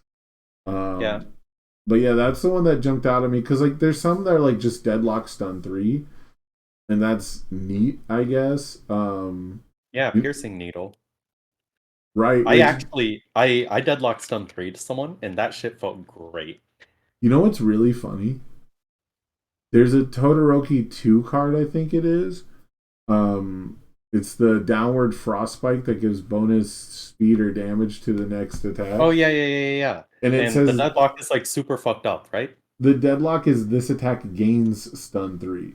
But like they could have just given it stun 3. Like deadlock stun 3 would make it count for midnight, I think. Yeah, it does. Deadlock abilities count towards midnight, which Yeah. So I like mean like it's not on midnight symbol, but yeah, I think fair. part of it is since it's only the second set, they didn't want to print deadlock on a keyword, which like Mm. makes sense, but it's also I don't know. It is a question people have to ask, right? Is like, does this ability actually exist Yeah. while not in deadlock? But other than that, like set one had some pretty corny ones, like just +5 damage on a bunch of stuff. But Do you then, remember coordinated effort? yeah, I made a video about going infinite with that card. Wait, that was you? Yeah, that was me. Oh, Yeah, nice. that was the Thumbs want to up. learn how to do an infinite. It was by far my most watched video until I did a tier list, I think. Of Yeah. course. Tier list. Peak Which content. tomorrow I've been putting it off. I was actually supposed to do it before the Wednesday webcam weekly. I think I'm gonna do my tier list tomorrow before Oceanic. Ooh, I think I'm gonna okay. like pre-show the regional, so that way. Because I think if I wait until a regional happens, it like invalidates some of my spiciness, Yeah, you know? definitely. Like, oh, you have information to go off of for your tier list, right? Right, Instead of right. doing it completely blind. And then everyone has like pussyfoot tier lists. Like they're like, oh, I'm gonna do a tier list for a sealed, a limited format instead of a real tier list, or like my tier list is like you and Jimmy could definitely put your heart and soul into. No, the tier list is decks at the bottom are worse than decks at the top, and it's not a fucking Why are matchup you calling chart, out Tam so hard? huh?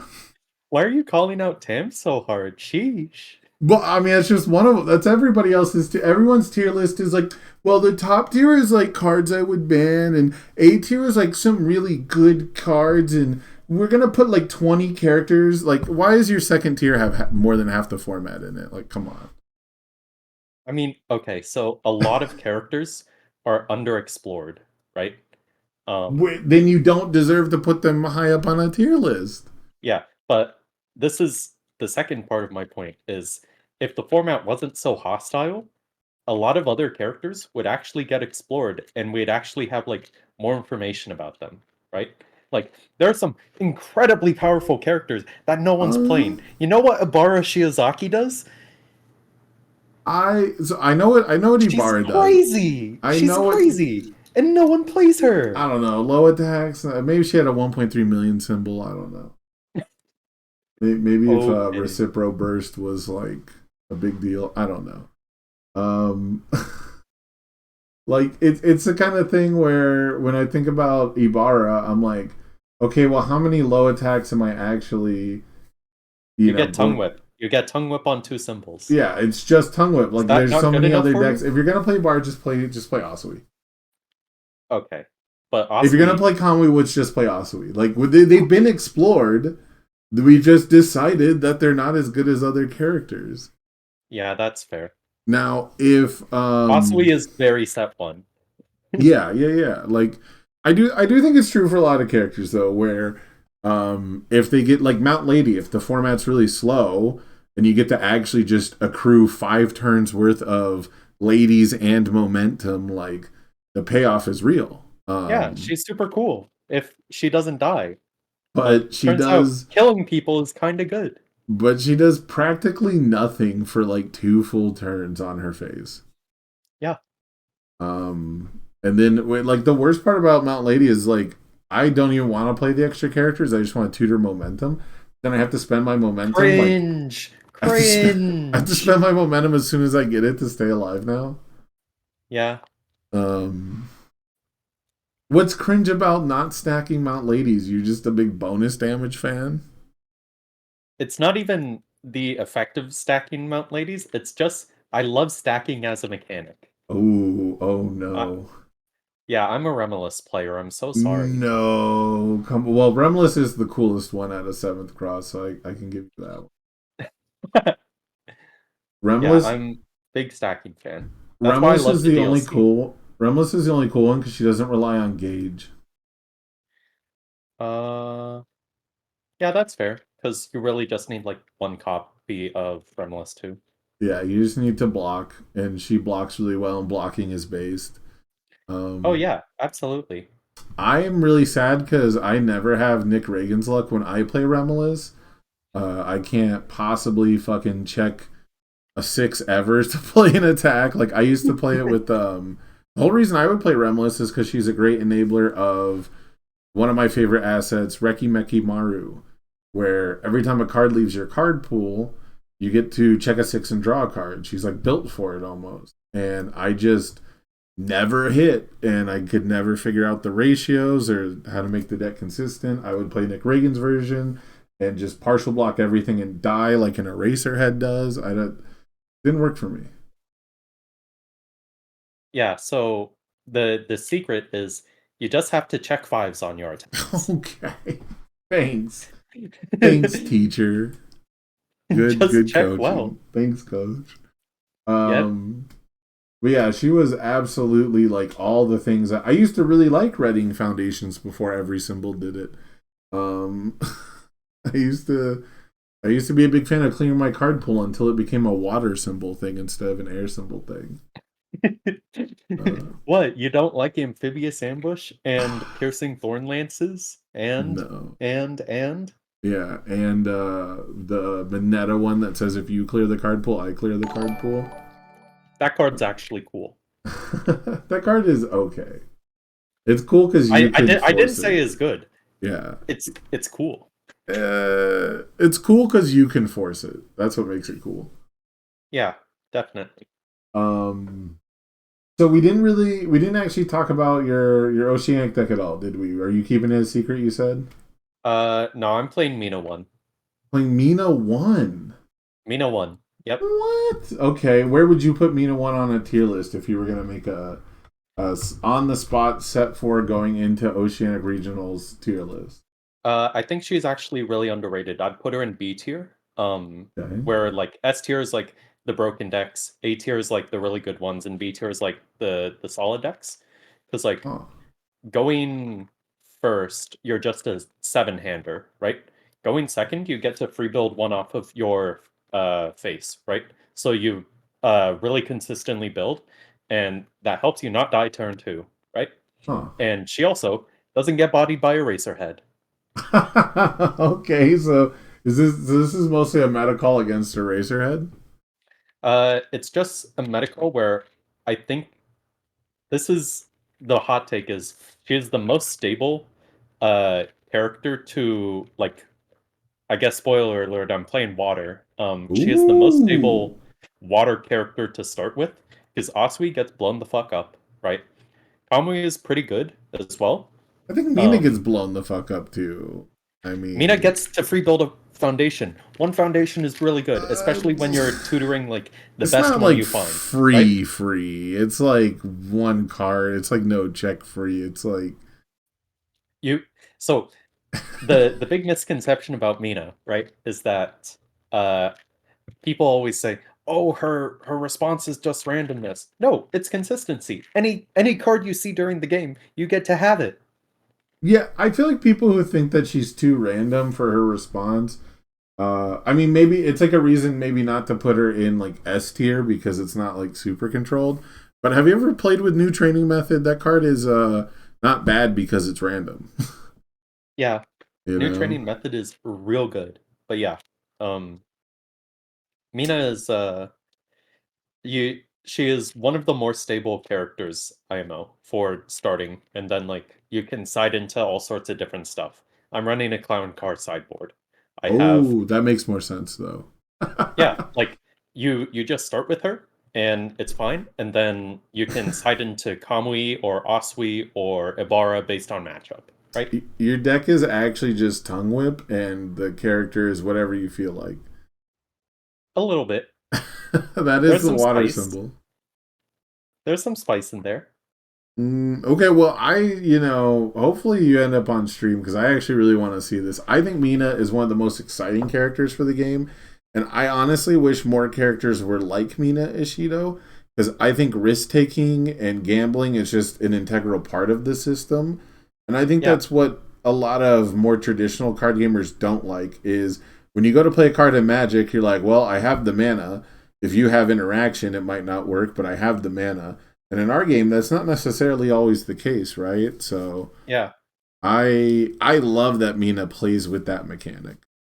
absolutely. She is incredibly cool. So then, what do you expect the top 16 or top eight? What it's maxed out, right? It's going to be a top 16.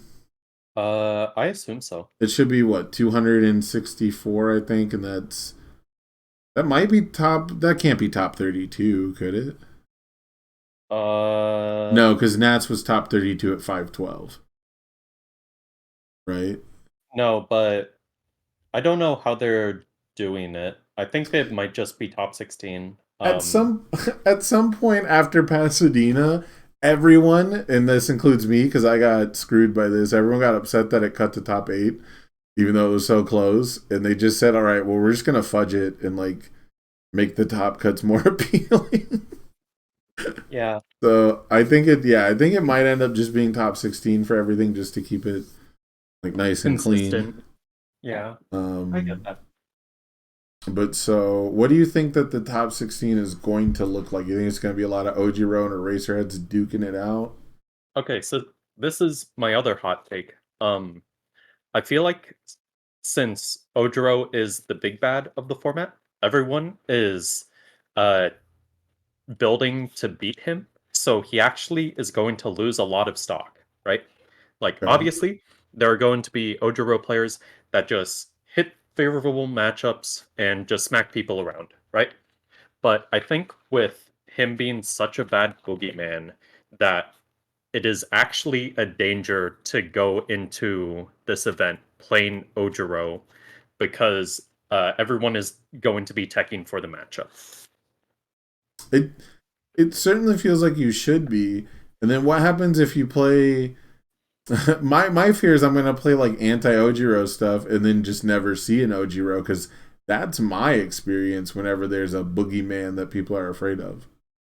Yeah, and like that definitely can happen, right? Um, excuse me. Um, and I think like that's going to be the difference is people warping their deck building for Ojiro versus people just playing cards that are generically good that also hit Ojiro, right? Like Eraserhead can run like all the anti Ojiro stuff, right? Um, Yeah, villains defeated is huge. yeah. Um, there's a lot of uh like really impactful cards that Eraserhead gets to run, and then he's also just Eraserhead, right? Like you can't tell me Eraserhead has a bad matchup like against the majority of the metagame because he doesn't. Turning off your face is pretty good, turns out. Yeah, I it was frustrating. So I used to play the Eraserhead into Oswe matchup quite a bit when right after the frog lashing ban and we were trying to figure out if like Oswe still got it. And it felt like super even. But it was really frustrating because as Oswe you're used to just nuking people from orbit and now you have to like play a very normal attack string basically. Um and I've just never run into issues with Eraserhead in competitive play. But now that people are so fine tuned, right? Like now that Eraserhead doesn't isn't like at your provisional store championship, you're not preparing your Eraserhead deck to play against a bunch of different stuff. You're just trying to beat Tokoyamis and Ojiros. Yeah. Like so with the and that's why you saw people pick up Eraserhead for HLC because they're like, well, I know what people are gonna play.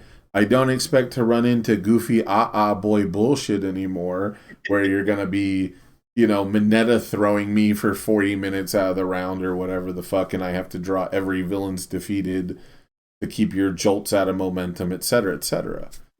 Yeah. Um, so I can definitely agree with that. I think it's going to be a completely even spread. I think it's going to be like two Ojiros, like one Eraserhead. I think we're going to actually see a Toru one. Okay, that character, her face is so good. Her attack lineups are so shit. It's so bad. Yeah, I think we're actually going to see a Toru one like limp into top cuts just on the fact that you can like whenever Ojiro has the third zone, you just flash that one and Oh then yeah. like uppercut block and Yeah, play. absolutely. Like that Um, character, I've been ever since she's revealed in set one, I'm like, is there enough good attacks with her to do something?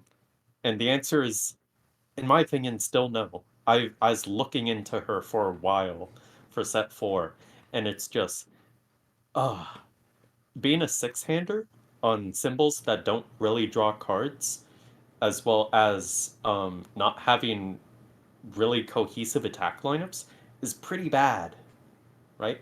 Like yeah, her face is the sauce. It's great. Her deck building is not the sauce. yeah. So far, there's no great way to leverage the offensive response either. Because I thought Toru was actually going to be a total menace in like a niche anti Kirishima, like annoying kind of way where you can play Monster Blast and then Amplified Sound Blast, and it's like a flash Yeah. already. Yeah, it's so cool. Like Yeah, she and can it's do like some really really cool neat. things. But like your Monster Blast by itself in your hand does nothing. You can't draw cards on the air symbol, get fucked. You Yeah. don't want to flash anything. So Your you're attacks basically just only do 4 damage. yeah, you're only doing 4 damage anyways. Hiroshima already has every zone in their hand, and they get the enhanced step during Monster Blast to basically undo the damage you're about to do. Manly Passionate Guy exists to, back then at least in the very beginning. And I've revisited the deck a few times, but I've never gone back to the Monster Blast version. Um, Monster Blast is so cool. That's one of my favorite cards, and every set I try and make it work, and every set I'm just disappointed. yeah, I think what's really weird is I don't think I've actually tried Double Jab Pummel too often with her because she doesn't add enough damage. And like the all symbol, a big part of the all symbol being so good for like making Eraserhead work. I don't know if you saw on the Wednesday webcam weekly, but we saw All Midnight play a combo weapons, and every single What was it? foundation in the It was stage. Cronax, right? Yeah, I think so. Yeah, Yeah, he's been on that deck for a while. It's really, really cool. yeah. He played. I think he played against me on stream once, and he played Recipro Burst Midnight, and I got like Yeah. absolutely dunked, and thought that was cool as shit. So, Yeah. um, There's he's been one of the other like big Midnight fans. okay. And we've always been on different symbols. He's in San Diego, so we'll occasionally see each other at big locals or pre-releases. Oh, Um that's wild. I didn't know that. yeah. Super So fun. But now you can't play Midnight anymore, so yeah, she's too popular. the snowflake is melted. Yeah. Oh no. Um It was me. but yeah, so the all weapons version, the first thing that stuck out to me was they built like 4 foundations or 5 foundations, something like that, and then they gravity lifted or gravity lift. I get those mixed up. Create capture net. They capture netted one down, and every single foundation was +1 damage repeatable. Yeah. They played a late riser and built it down with on a combo attack, and they get +1 damage now. They had floating around my babies. They had binding cloth mastery, which has the minus reduced difficulty and a plus damage spam. They had one or two others. I can't even remember what they are now, but it was wild. Every single foundation was like bonus damage, at least in some way. Yeah. And Air doesn't really have that. Air has basic trainings, which is good. Feeling cute, which is kind of close, but not, nowhere near as free. And Yeah. then it has like ambush tactics, which I kind of non bows with instant explosive release. But it looks kind of good in Toru 1. I can't draw enough cards to be able to afford to play offensive foundations. Yeah. Absolutely. If her symbols could draw cards, ooh, she'd be really cool. Yeah, if we just had like calling for backup on air to go with latent skill, I'd be fine. I'll flip everything. Just let me like dig a little deeper, and that's why if I could make the so like jab pummel seems appealing because I can destroy foundations and still pass my checks. But it still feels really bad to destroy a ready foundation and just deal 5 damage. Yeah. You know? So, and it feels really bad to basically get to latent skill or like reverse latent skill and still just have no follow up because you're a 6-hander who drew 2 attacks and you're like, well, I guess I'll make something out of it. Yeah. What do you think? What kind of card draw would you like to see for the air symbol? Because right now it basically has specialized sound waves and it has latent skill, and those two things work so good in Those aren't Jiro. card positive though. Huh? Those aren't card positive. Correct. Those are not card positive. I was gonna say they only look really good in Jiro, and it's because you're not gaining cards. You're just swapping them out for really specific cards that you're choosing. Yeah. Um this is like a design question. How would I design, because like we have lots of like 2 diff like conditional draw a card, right? Except for passing the torch. That card's broken, Yeah. right? Like I'm Like we cool have with a coping with number cantrip. 1, we have exhausted exclamation. On theme for air, it could just be like a 2-diff response after a card leaves your card pool, draw a card on a commit. Ooh. Oh, that is actually supposed to be coming out soon, I think. Have Is you it? seen any of the spoiler content for Class Reunion Box? Yes, but I don't remember them. So yeah, so I was trying to read the cards on stream with one of my viewers, and we're pretty sure, or I can't remember exactly where it is, but I'm pretty sure there's a card Oh, out was it there. it's the one that got revealed, the Gran Torino agency, right? The Did asset? that did that get an official reveal? Yeah. I guess Oh it's on Facebook. It's a 2-diff asset that says response commit after a card leaves your card pool during the combat phase, draw a card. yeah, that's kind of nice. I wish it was a foundation. Me too. I Yeah. wish. Does it have any other effects on it? While it's ready, attacks get 1 speed, and then you can enhance destroy it and use a kick in your hand as a 0 mid block. Okay, it's doing quite a bit. It's doing quite a bit. It's also a green card though. Also weird that it's air kicks. It's only kick. It doesn't include like fury or charge or Just anything. kick. Just kick. That's a little weird, but hey, I mean, it is some repeatable commit card. Is it unique too? Oh, it's in a terrain. Yeah, it's a terrain. So you can't stack them either. You can't like build 4 of them. Yeah. So Well, what else would be you also cool? can't even play sports. I was gonna say like sports festival could maybe see a comeback if the format was slower, but it would share terrain with it, so you still can't do it. Yeah. Um. Okay, so that effect is taken. How else would I design draw a card on air? Um. Okay, this would be a wacko design, but something like a 3-diff that says like flip, do something, and then draw a card, right? Uh, you you could honestly probably like do print a 3-diff that says flip, enhance flip, discard a card from your card pool, draw a card, right? Like we already have put a card from your card pool into momentum, right? With Uh-huh. uh, that one All Might card, right? Fake fan. Um, we have remove a fury attack from your card pool, and then it also like flips stuff on the Endeavor Foundation, right? So there's already like a premise of 3-diff, get something out of your card pool, right? So it does the air thing of like get something out of your card pool, and then it also like just Is has that an air thing? Because I think we just described all the other symbols in the game doing air stuff. okay. What is another There we go. air So thing? I have 3 ideas. I have three Ready and ideas, cut. and I want to get your We opinions on could we them. could print something like blood evaluation where it's like Well, ready this if uh, when this is ready, draw a card, right? I was gonna say, what if we did one where if you ready it, you draw a card, but Blood eval. yeah, it's already been done. That's an air card. That should have just been an air card. It even like messing with the rivals face up momentum even feels like it's more of an air thing, anyways, Yeah. because it has so much face up momentum. So like if Toga just had air instead of water, I think well water because blood is wet, but I don't know. Yeah. Um, Blood is wet. blood is made up More mostly of breaking water. news at 5. Huh?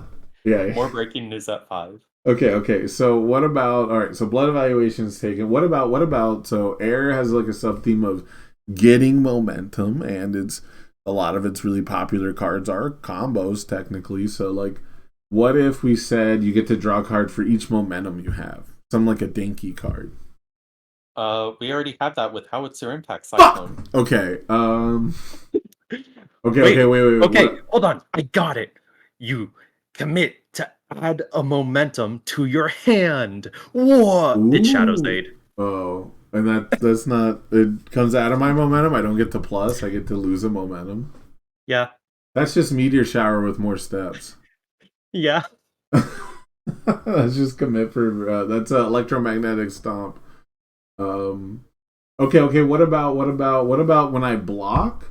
I get to draw 2 cards and gain 2 life. Hmm. That sounds like it would belong on an action. Yes, it does. It might even have breaker because it's meant to be blocked with.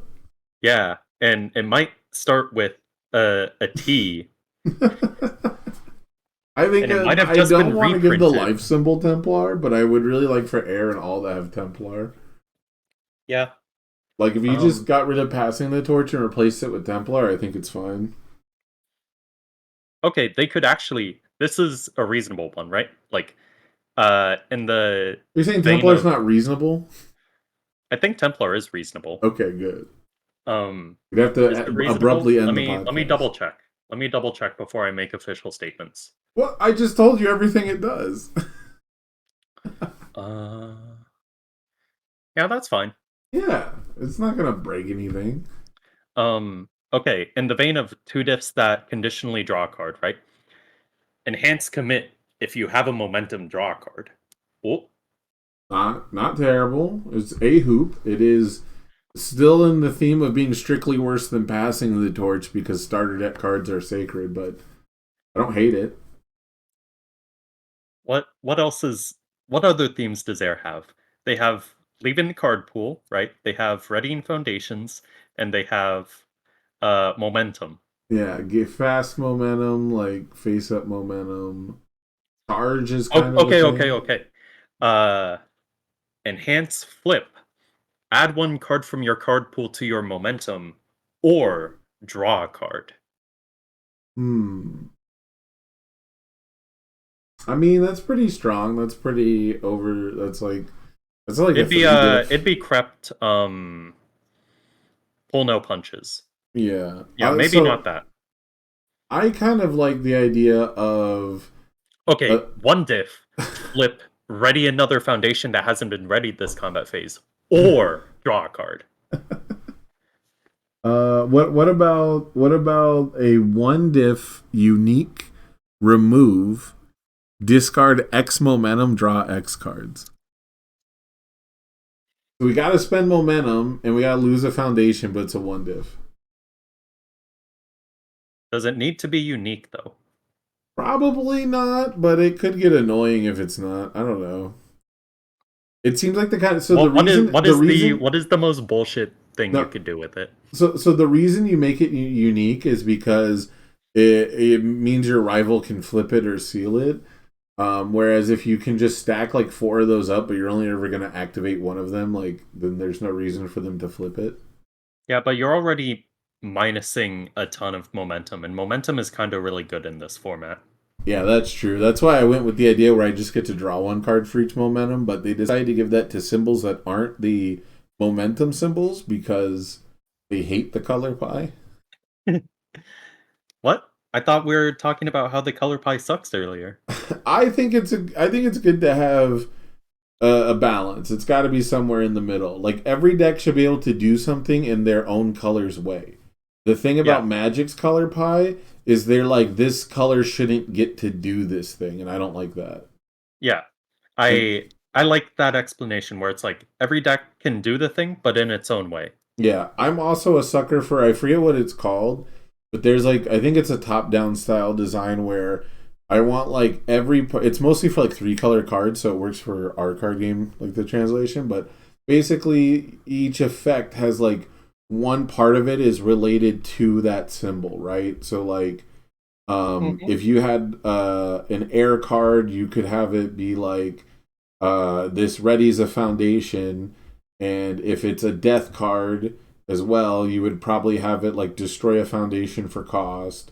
And then if it's an evil card, it Oh probably yeah. has a second ability that has a response that makes your rival lose health. You know, like each symbol is clearly Yeah. represented on some facet of the card. Some of my favorite designs were actually cards that did that. Like for my Guilty Gear set, one of my favorite designs was a foundation. It was under all earth and death, and it said enhance destroy a flipped foundation draw a card. Right. Yeah, stuff like that is really nice. Yeah, I always dig stuff like that, and I think it might get a little restrictive because of the way that we make sets, because of the Yeah. way that they make like a full character support. But when I was doing my Pokemon fan set, which won the majority of categories in Nick Reagan's contest. Just gonna put that out there. Uh, Except it didn't. what? What do you mean? You you won how many? You won like 2? No, I won 6. You won 6? I won 6 Really? out of 9 categories. Did you really? Hold on. Yes. I don't remember I this. won like best, like the only ones I didn't win were like best specific card and best DLC because I don't think I submitted a DLC. And then Bromley got best character full kit because he did Yeah. Samira from League of Legends. And then I Yeah. won like every other category there was. Except you didn't because I won 2 of them. Well, how many did you win? Or what did you Uh win? I won a judge's choice as well as best action. Oh, okay. I wasn't including judges' choices, I guess, but no, I definitely have a stack of like 70 fucking XRs that Nick gave me at Worlds. Or maybe it was in Pasadena, something like that. Yeah, I think it was in Yeah. Pasadena. No, it was at Nationals. Was it? Okay, whenever it Yeah. was, I finally started actually just playing with them. Because I got like I have like one he gave me like one XR of like every Kirishima card practically. Um but yeah, there was a category for each type of card, right? Like best action, best attack, best foundation. Yeah. And then there's like best character full kit and then like best DLC. And then there was like each judge got a judge's choice. Maybe that's Yeah. what it was, because I think a judge's choice was the Yugi Moto. Do you remember the Yugi Yeah, character? that was mine. Okay, yeah, okay. That card is busted as fuck. Okay, so The card is originally bonkers. as like okay, um it's a once per turn, right? Would it be broken if it is a twice per turn? And then I was like, okay, it's a twice per turn. Would it be broken if it was not limited? And I somehow talked myself into like, nah, it'll be fine. Oh my god. It should be like a once per game. Heart of the Cards should only be once per game. That's nuts. I mean, that was one, and then I remember the judges. I don't think I had any judges picks, which is fine because they picked me for the others, right, collectively. And I didn't get the full character kit, and then I didn't get best action, and I think there's one other I didn't get, but Let me I got see. I just found it. I'm bringing it up. yeah. Okay. Well, so by Images the aren't way, loading. just to point out, they have the Sam Tate clause for there's a Yeah. current Okay, contest so you going. won best character, right? Well, that was Mimic You. No, that was Garchomp, Oh right? wow, that was my least favorite design I did because it's just Jiro but It's fair. boring. Yeah. You won best attack, which was Mimic. Okay, that Best was the Mimic. foundation, which was Mean Look. Ooh, You got a judge's choice in Electabuzz, and that's it. So one, two, okay, so 4. three, 4. Yeah, yeah. Also, Still the majority. low key, hating you recently because I've been working on designs for the second contest, and I'm like, damn, I have way too many cool designs and I can't submit them all because of you.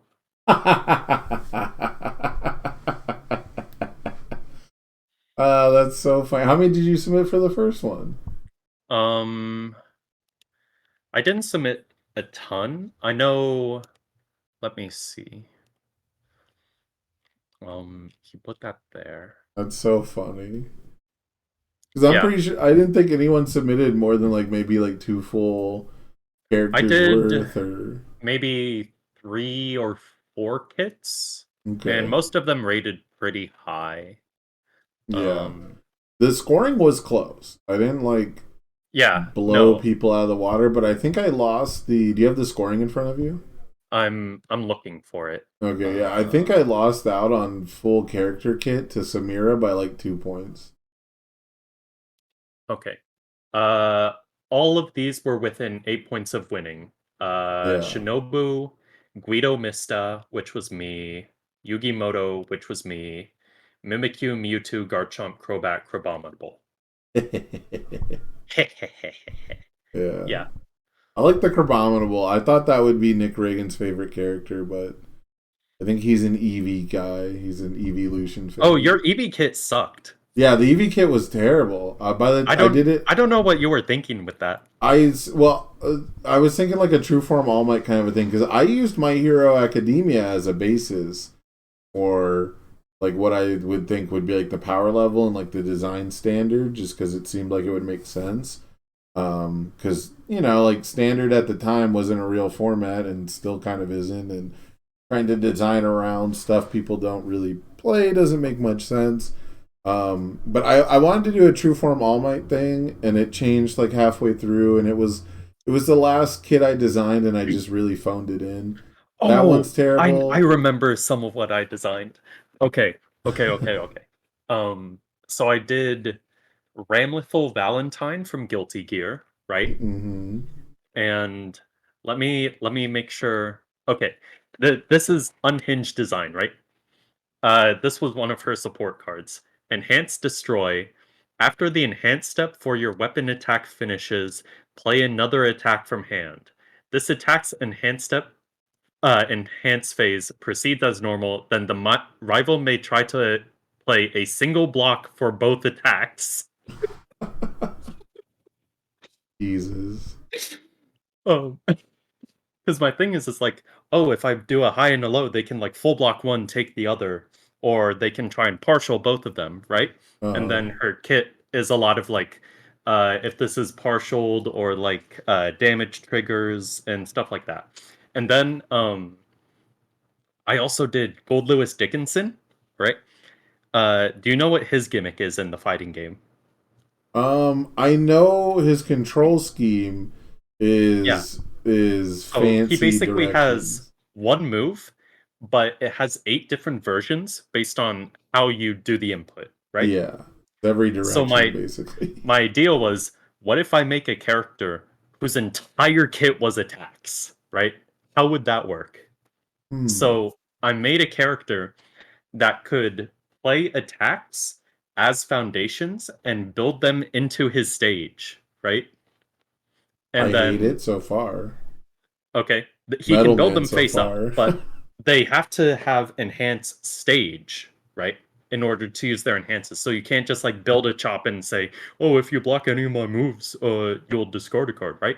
So the kit was actually super cool, right? Just trying to figure out how I can make 8 attacks work, right?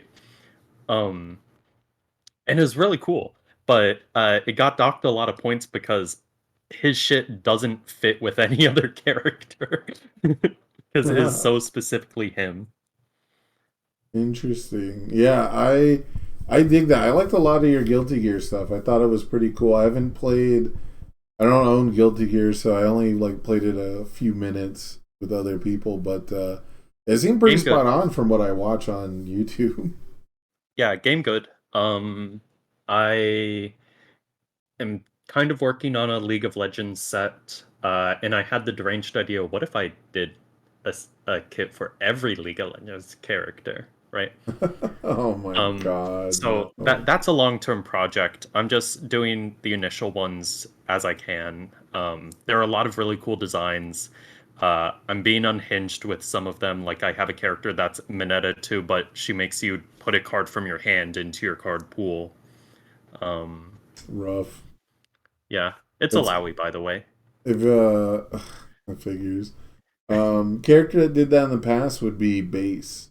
Base actually was like positioned to be really fucked up because I think he'd be messed up in My Hero at least because he says discard a safe attack, which Oh yeah, yeah, it'd yeah. be like charge now or something, but Yeah.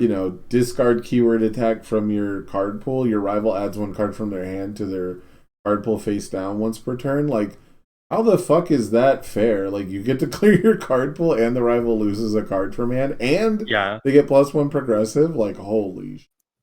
Yeah. She's a five-hander though, so it's fine, and there's appropriate cost. Um, but she's super cool, and she's one of the ones where it's like, I don't think I get to submit her full kit because of the Sam Tate clause, and I'm a bit mad about that. But there are Hell other kits yeah. that I am more pumped for and that are much cooler than hers. Well, I'm sure he'll do more contests in the future, and you can. But maybe I'll do a contest because I'm a big fan of fan sets. I would love to have like a fan set league, but it's hard enough to Oh get people yeah. to play regular universes, and there's already multiple fan formats I'm trying to dream up. Yeah. By this time, I was hoping to be doing commander games, but like everything's just been turned upside down this whole last 2 weeks for me.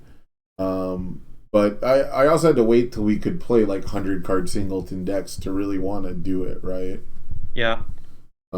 Unfortunately, I don't think I could rope people into full on universes singleton deck building, and people would want certain things banned or whatever. But I don't know. I thought half the Recovery point of, Girl. huh? Recovery Girl already runs 100 cards, right? Yeah. But like with 4 players, I'm not super afraid. But so the other Yeah. thing It's people also seem like to the because I've thought about this before. The rules of universes don't translate super well to a 4-player game. the only thing that doesn't translate super well, in my opinion, the only real big difference is at the end of the turn in Magic, your blockers heal, right? And so any blockers you have left over, you can continue to block little stuff with. And you Mm-hmm. don't get to replenish your hand to block with in My Hero, in universes, I should say. So Mm-hmm. that's the only issue for me. People are like, well, what if 3 people team up on you and you just have no cards? And it's like you're playing with assholes. You're playing with dicks. Like that's not a problem with the system. That can happen in Magic the Gathering too. And I think it's harder to identify like who the problem is. Like because in Magic the board state can tell you, okay, this guy's the arch enemy, but in Yeah. universes it's like, okay, well he's defenseless after doing a bunch of damage. Do we really have to Yeah. eliminate him now? So um, I think it translates okay. It's just people don't want to put in the time and effort to learn a new way to play.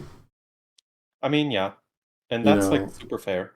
like a lot of But people suggest doing things like, well, you can only attack to your right and block to your left, and like that's corny, especially if yeah. like one guy's just not getting attacked across the table from you and you can't attack him, and he just gets to build forever, and it comes down to just you two, and it's like, well, good thing the guy I was attacking was blocking me the whole time and not attacking you.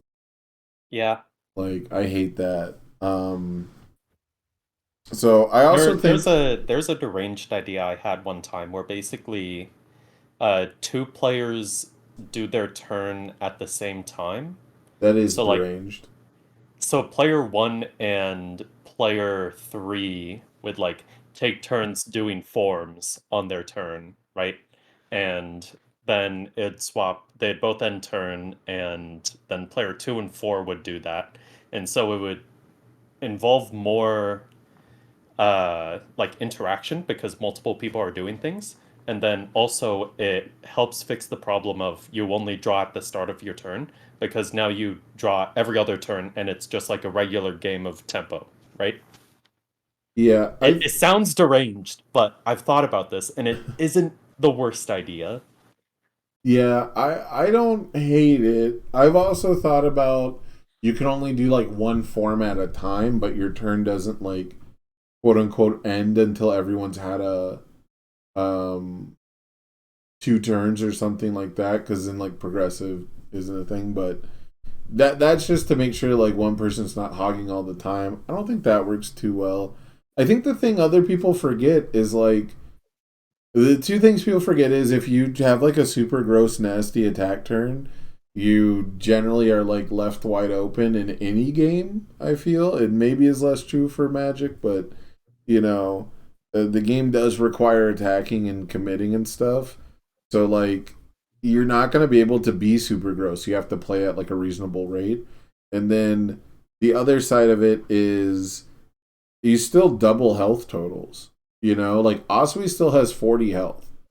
Are you gonna do 40 in a single turn and like be a super threat? No, you're gonna like play around with each other and you know have like this considerable back and forth before someone has enough cards and has enough deadlock to go crazy. Yeah.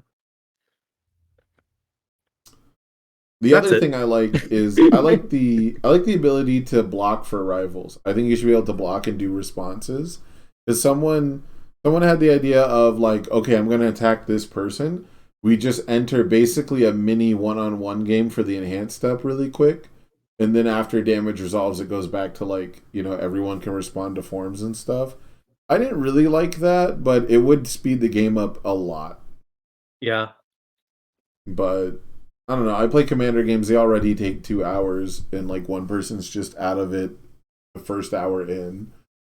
You So see, this is why you need to put actual win cons in your deck. right, like, and we don't really have like win cons you can just sit on. You have to like play attacks. So I think it works out. I don't know. I really want to try it. We'd have to get like a special. Maybe I can get Nick Reagan to make a special TTS table for it or something. Yeah, yeah, yeah. Um, Make Nick do it. well, he's the only person I know who would already be doing stuff like that. Yeah. You'd probably want to too, but I would really, really, really prefer to play like real universes, full on legacy, everything on TTS basically. But finding enough people to do that doesn't seem realistic. Yeah, it's hard. Especially like our community is small, right? Yeah. Like And then if you've existed in the community for long enough, you kind of like at least have heard of most everyone. yeah, and you might have like a better idea of cards that people have complained about multiple times. For a little bit there last year, there was actually people playing like really old school, like pre Jasco Sabretooth 2006 style UFS. And I remember seeing a lot of people just kind of scoffing at that, going, "Oh, they want to play that tangled mess. Look at all their look at all these cards that are unbanned and completely broken." And it's just like, I mean, they enjoy playing with it, right? What's the big deal? Yeah. Like games are for fun. This is people don't seem to understand this. Yeah, so I mean, yeah, obviously they probably wouldn't want to play because they were glad when those cards got banned back in the day, but you know, I think that there should be a place for every card in a format. Like there should be a way to play all the cards in some capacity. Yeah. You know, I think I'd agree with that. maybe a few select, like banned from legacy cards really don't see the light of day, but I mean, you can find videos of there's videos of people playing the original alpha rule set of Magic the Gathering with like hard plated legacy cards like Power 9, you Okay. know. Have you ever seen that? The what the best deck in like basically rule 0 format Magic is? Uh it's some dumb combo deck. It is all islands and ancestral recalls. Yeah. And Makes sense. you just make you the opponent draw 3 cards until they deck out. Yeah. Like it's so dumb. I think you play like lotuses and stuff, and like there might be like some semblance of like a ramp player, but it's basically just like 20 power 9 cards because there was no maximum 4 limit back then. You could play 20 copies of Bolt. Oh yeah. Um, I just like well the designers I remember they specifically were like, yeah, we never expected people to like go out and like play with like build actual decks. We just expected people to open packs and throw together a random assortment of junk. yeah, they're like, we never thought someone would own 20 copies of Lightning Bolt. How many fucking booster packs did you buy? You bought the whole box? What is wrong with Right? they're like, what do you mean you bought the whole box for all the ultra rares? uh, yeah, that kind of stuff is like super interesting to me, but I think we might be there with League of Villains. We might finally have. I still think also if you're gonna do Commander, it should be like loose symbol chaining. I think that's another way to get to 100 cards in a deck, right? And what I guess I shouldn't Yeah. say loose symbol chain because that implies something specific, but I think you should be able to put cards in your deck that are off symbol or of any symbol basically, and you just follow the normal standard rules for symbol chaining, cards that don't share a symbol. Yeah. I think that would open, even if you kept it so that way, even if it's still just My Hero only, it still opens up different, combinations and strategies that you would pretty much only see in a sealed format, but now with everything available to you constructed. Yeah. I think there's definitely a lot of exploration, but the big thing, as you mentioned, is like finding people that want to play this. Yeah, that is the toughest part. It's easy to get discouraged um when like you bring something up and like 3 out of 5 people are just like, nah, you'd have to change like 10 things about it to make it doable, and you're like, never mind. Yeah. Oh Um, man. Well, we've been at this for almost 3 hours. I want to get your yeah. opinions on uh basically one more thing here before we sign off, because it's getting a little late, and I don't know if you Yeah. guys know, but tomorrow is the Oceanic Regional, and I believe it starts at 4 p.m. our time. Yeah. Yeah, you're playing in it, right? So you know when it starts. I don't know. Daylight saving times happened. I don't know when it is.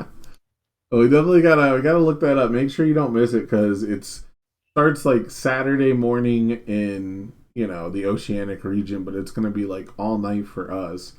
I'll Yeah. probably have to be there like an hour early, for the stream setup and stuff. But I need you to give me two things before we Okay. go. One Yep. is the hottest take you have heard about My Hero card game of any point in time, and the second thing is your personal hottest take. You think? What do you think is your hottest take? Okay, so I'm not going to say anything, but there's a clip. There's someone on someone's stream recently Yeah, you don't have to name and that shame. they they consistently have really bad takes that they are adamant in defending, right? Mm. Um, I think one of them was that uh I think is It Can't Be Fixed is a terrible card. The one that I know we were both there for was basic training is bad, so you shouldn't nerf the deadlock. Oh, yes, yes. It was That as basic well. training is awful, and you shouldn't nerf it because it's already bad. Yeah. Um, my hottest take, I mean, obviously, set one is based in cool. Um, I think like unironically, if that isn't a hot take. What is a hot take? Hmm. That's not a hot take. That is closer to the realm of real opinion than a hot take, I think, because there's plenty of cards to like in set one. It's just self sacrifice is like a fine card that's still format warping around it because it's so much better than like 90% of one diffs on its symbols. Mm-hmm. But it is a Um, card that like shouldn't be overpowered. They yeah, just decided to put a +1 low on yeah. Um, I don't know. I'm blanking on really hot takes right now. it. I think like One with Nature being fine and Snack Time being the more fucked up card is probably close. That's pretty close. That's pretty close. Yeah. Hmm. The evil symbol is good, obviously. Evil symbol is good. How? Okay, this one I need to. Are you talking about like the one Innsmouth deck that exists? No, no, no. Like evil as a symbol is really solid. Like I don't Mm, know where I would. Okay, how would I rank the symbols? Earth is pretty up there. Chaos and Earth, those are undisputed top two, right? Um, what's next? Life ooh, is pretty fifth good. edition isn't bad design. That's a pretty hot take.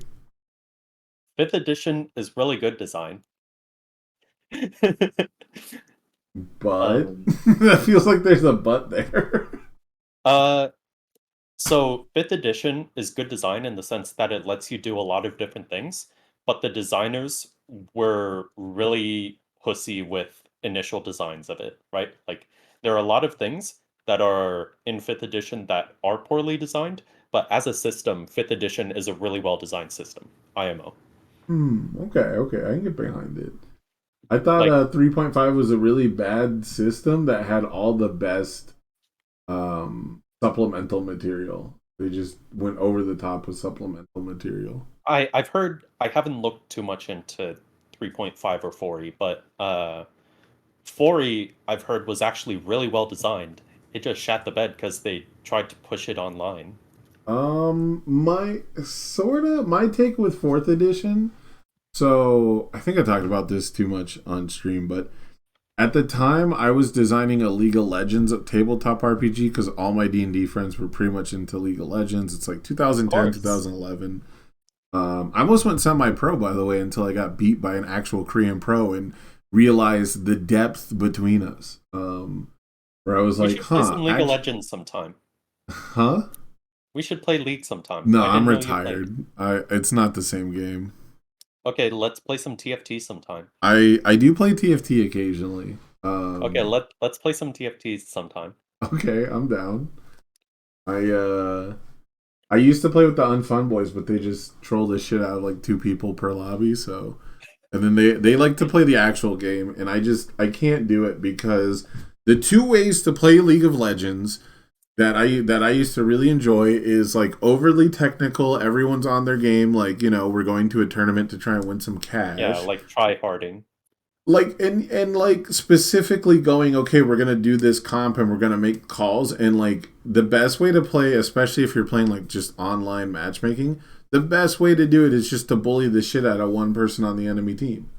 Yeah, You just focus one person, right? And so you got to either go like hard that way, or the other way is you make a very specific team composition that's very funny and does one thing. yeah, And I could never get people to just like 5-man, like a Blitzcrank Thresh double pool team or whatever it is. yeah.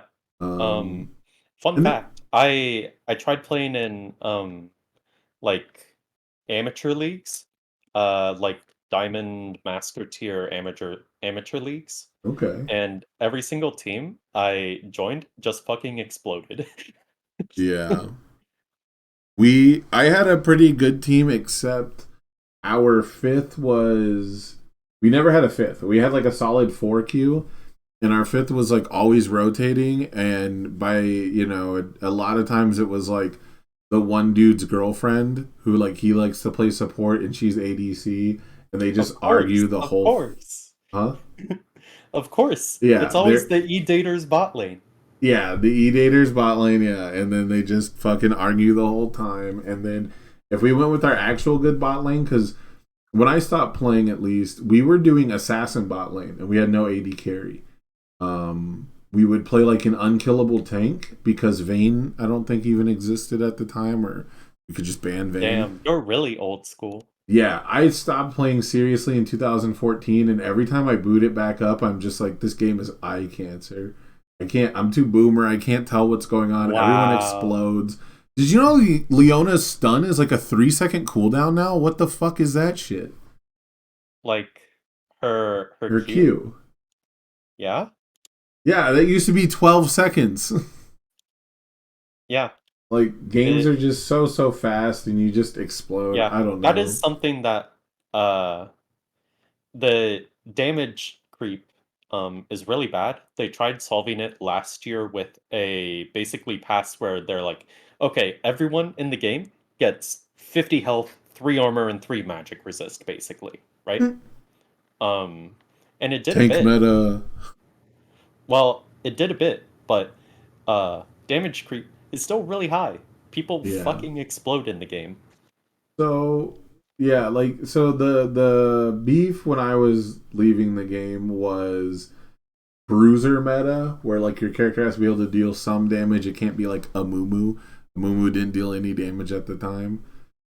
And you would just build like bruiser items, and Lee Sin deals damage and can build tanky. And I was a big fan of playing Vi. Oh, I Renekton, love Vi. Vi's yeah. sick. When Vi first came out, I was like, this is like the first character I felt like maining. The first character I mained was Renekton, but it's because other people didn't know how he worked. and it felt like free wins. And he was like, that was my Snowflake character. Like, no one else plays Yeah. Renekton. I'll play Renekton. And then he had the bar. And then he was really popular, and they nerfed the fuck out of him. And now everyone feels the same. Every character feels basically the same. I'll disagree to that. Yeah. Yeah. This will make you laugh. As always, Pippa has to play the special Snowflake characters. I played my first mains were Skarner and Galio. Oh, Skarner's like one of the least picked at the time that I played, I think. He still is. Yeah. He's getting a rework, and they're like, what do we do with this guy, right? They took a year before they could, like, okay, we're reworking Skarner. We got no news for a year, and then when they finally put news out, it's like, we've finally settled on a direction, because this guy's identity is, I don't know, he's a scorpion. His identity is he gets to walk you somewhere. Yeah. Oh, did you see? They're making Skarner's ult AoE. Oh. Yeah, they're making his ult grab everybody and move everybody. It's a cone AoE like any W. Okay. Yeah, he just like fucking pulls everyone. I think they wouldn't. I'm surprised they haven't had a black hole ability. That's a pretty popular MOBA thing. They do. Aurelion Sol. I don't know if you know him. Yeah, he's the dragon that flies across the map. Gets trolled by Zoe. Yeah. He got a rework recently, and they made one of his abilities a black hole that basically gravities the opponents into it and deals damage to them. Oh, it sucks them in? Yeah. So, if you're running away, it'll slow you. Yeah, I think there was one ability like that before, but it was like a really small... Oriana. Yeah, Oriana, yes. It felt like really small, but it was still like a major big deal. Like she was still competitively viable for a very long time. Oh, Oriana's she's one of like the staple mages of mid lane. Yeah, like she's safe. Her ball gives tons of cool bonuses. Like, yeah, just a solid character. We've managed to go off on a tangent. Well, 3 hours of Pippa and Sam go off on tangents. Those are the best podcasts, though, right? Is that not why people listen to podcasts? That's fair. To listen to organic conversation. I would much rather do that than like just ask yes or no questions for 2 hours at least. Oh yeah, absolutely. It's just funny. I've had a blast. Yeah. Same as well. We should do this more. Yeah, I would absolutely be down. I've been thinking about changing up the format, so maybe I'll talk to you about that after the behind closed doors. Big down. But so yeah, I could trash on League of Legends and talk old school shit all the time because I'm a Dota 1 player from 2004. So wow. Yeah, I'm an original Dota 2. I started playing 6.23B. That's how bad it goes. We had versions. When did you play that? That was 2004, 2005. I was in elementary school. No way. I was only like 11, but I was in middle school. Yeah, I was I would have been 6. Okay. All right. Well, it's not that big of a gap, I guess. I would have been like 11 or something. Cuz that was I was playing World of Warcraft, right? And then my friends got me into Warcraft 3, of course. And then I'm terrible at the RTS. Like I don't think I've ever actually won the online RTS, but the custom games were so sick. And so yeah, I found a huge love for Dota. I almost, talking like little content creation origin, I almost made a highlight clip of me playing the absolute most boring character in Dota of all time because I thought I was good. I had Windows Movie Maker clips. That's how old that shit was. Just like went on my computer and went, how do I make a movie on my own, like with Windows software? And it's are you familiar with Phantom Assassin from Dota? Yeah, she just has a lot of passives that make her auto attacks deal damage. Yeah. No, Phantom Assassin. She like has a crit that just like fucking kills people, right? Yeah, she has a 4 times damage critical, and then she also has a bunch of passives, really, because her whole thing is she has a 4 times critical as an ultimate, and she has a bunch of dodge chance. And Yeah. then she can blink on. She originally just had like a blink. She used to just actually blink anywhere she wanted, but they switched it to blinking to a target when I started playing, which became like a really generic ability that they gave to a lot of characters, which is one thing I hated about Dota. But at the same time, League of Legends makes the same ability with a different name a lot. So, Okay, um, so this is a hot take, but like if you have 160 now champions in the game, there are obviously going to be abilities that feel similar to others because you can't make how well, many? stop How making many? characters, and if you can't come up with new abilities, that's my hot take. How about that? Stop cranking out new waifus just to reskin an old character and power creep them. Okay, but the new character is actually kind of cool. Oh my! You're such a card gamer. Okay, Okay, but but he's these kind new of cards soft are though. pretty. Um, I'm just going to let you know he's a support, and he's actually very cool. His design is very interesting. Okay. Okay, hold on. I They, want I want to I want to break your brain, right? you His want to break my ultimate, what? your brain. Okay. The Okay. new the new character's ultimate. Imagine an Amumu ultimate, right? But instead of CCing the enemies, it cleanses and heals all of your allies. That sounds sick. I like that. It's so sick. Does it Okay, root now them? Why is it a no Mumu no no. like? No, it's just the AoE centered on you that cleanses and heals all of your allies in the AoE, right? That's fucking sick. Now, he also has a ability where it basically summons a campfire on an ally and it tracks them, right? Like Victor Storm, right? And it heals them periodically. It's a campfire that follows them. Why is it a campfire? Because his whole thing is healing fire. Don't question it, right? Oh yeah. Oh, it looks good visually, so don't question it. Yeah. Um and if you get healed by it, you get bonus auto attack range. Wild, but okay. Yeah, it's he's super cool. It sounds neat. Yeah, I character design in League of Legends is really cool. I actually did a lot of like paper designs for League if I could ever like be on the dev team. If I ever make a MOBA or any game similar like that, I have like close to 50 designs just like on my phone or computer. It's just ready to go. Yeah, exactly. See, I always tried to, whenever I had like ideas for stuff like that, at the time at least, like in college, I used to translate that into tabletop RPG stuff because that always seemed like the avenue where I could actually try to implement it. When are we Um, playing D&D together? what? When are we playing D&D together? Oh, when I get my life together, when I get my Okay, shit together and have time. down, Um, so, down.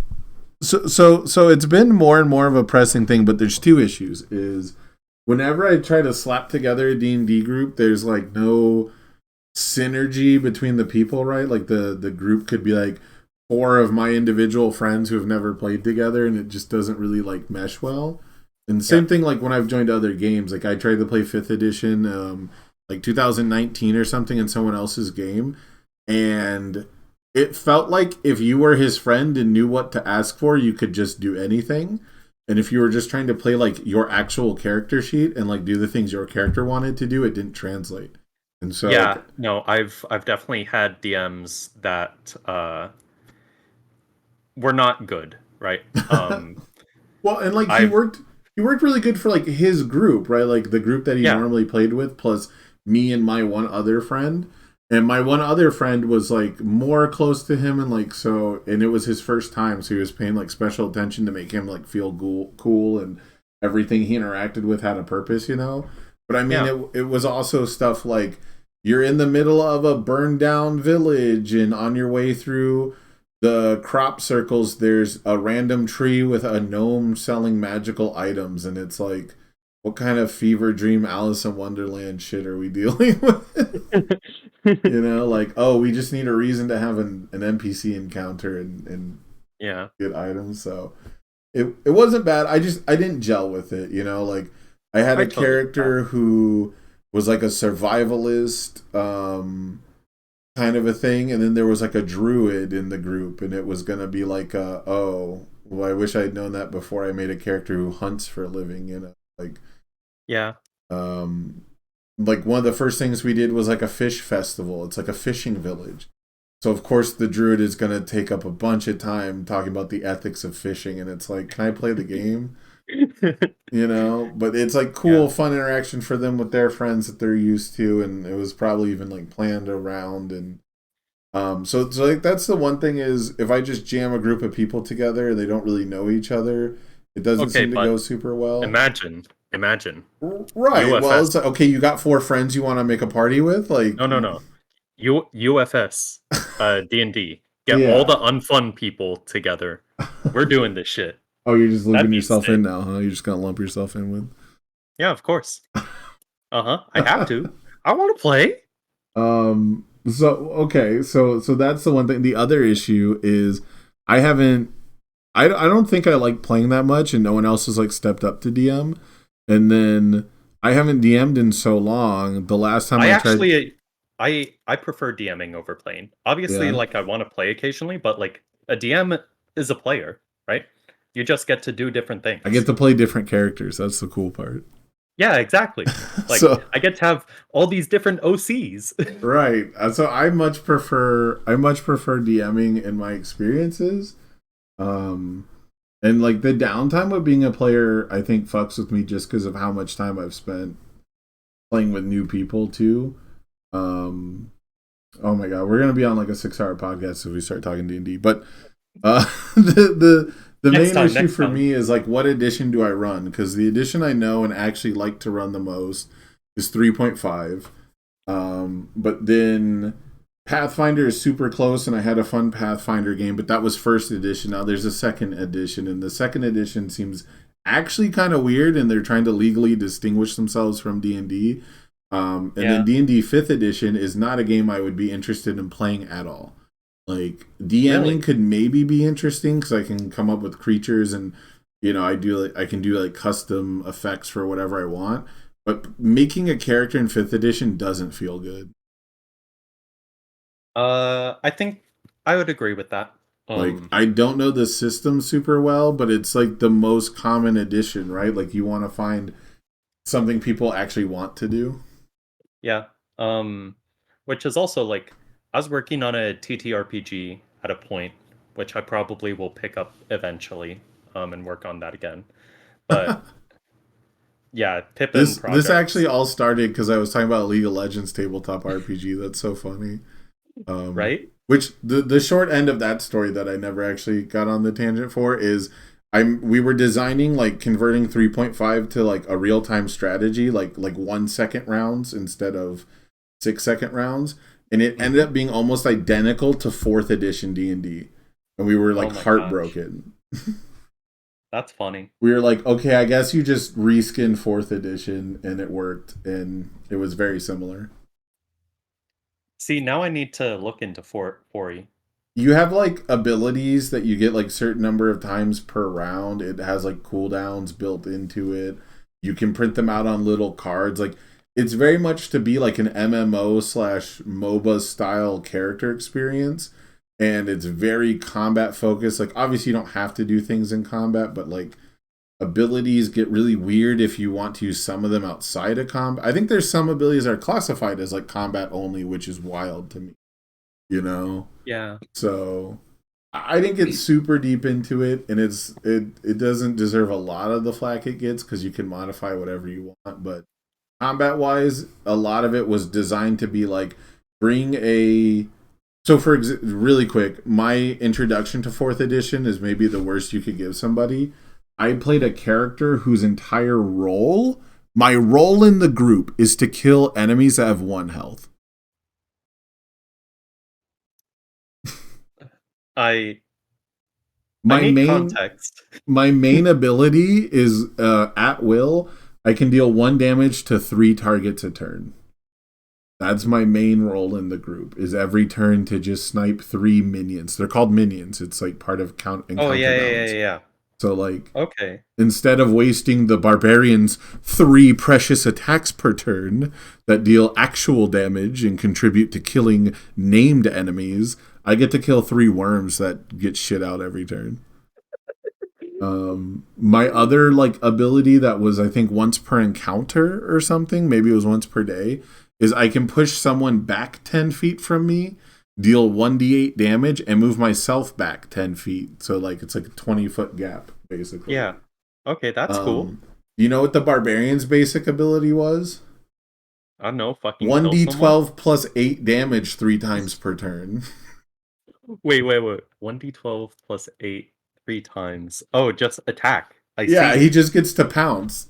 He gets to do a full attack and he gets a bonus attack while raging or some shit. Like this is like early levels too. Like it's all over the place, but if you follow their encounter balancing formulas, it's a good dungeon. It's a very good board game experience, I would say. Okay. If you buy the main thing, I think you were saying like they were pushing it online. I think the main thing was Yeah. they were pushing it as like board game kits. Like Yeah. you would instead Like of buying like they had a whole virtual tabletop set up. So you yeah, could run it as basically an online board game. right. And so like when you're playing online, like that works really well for that kind of thing.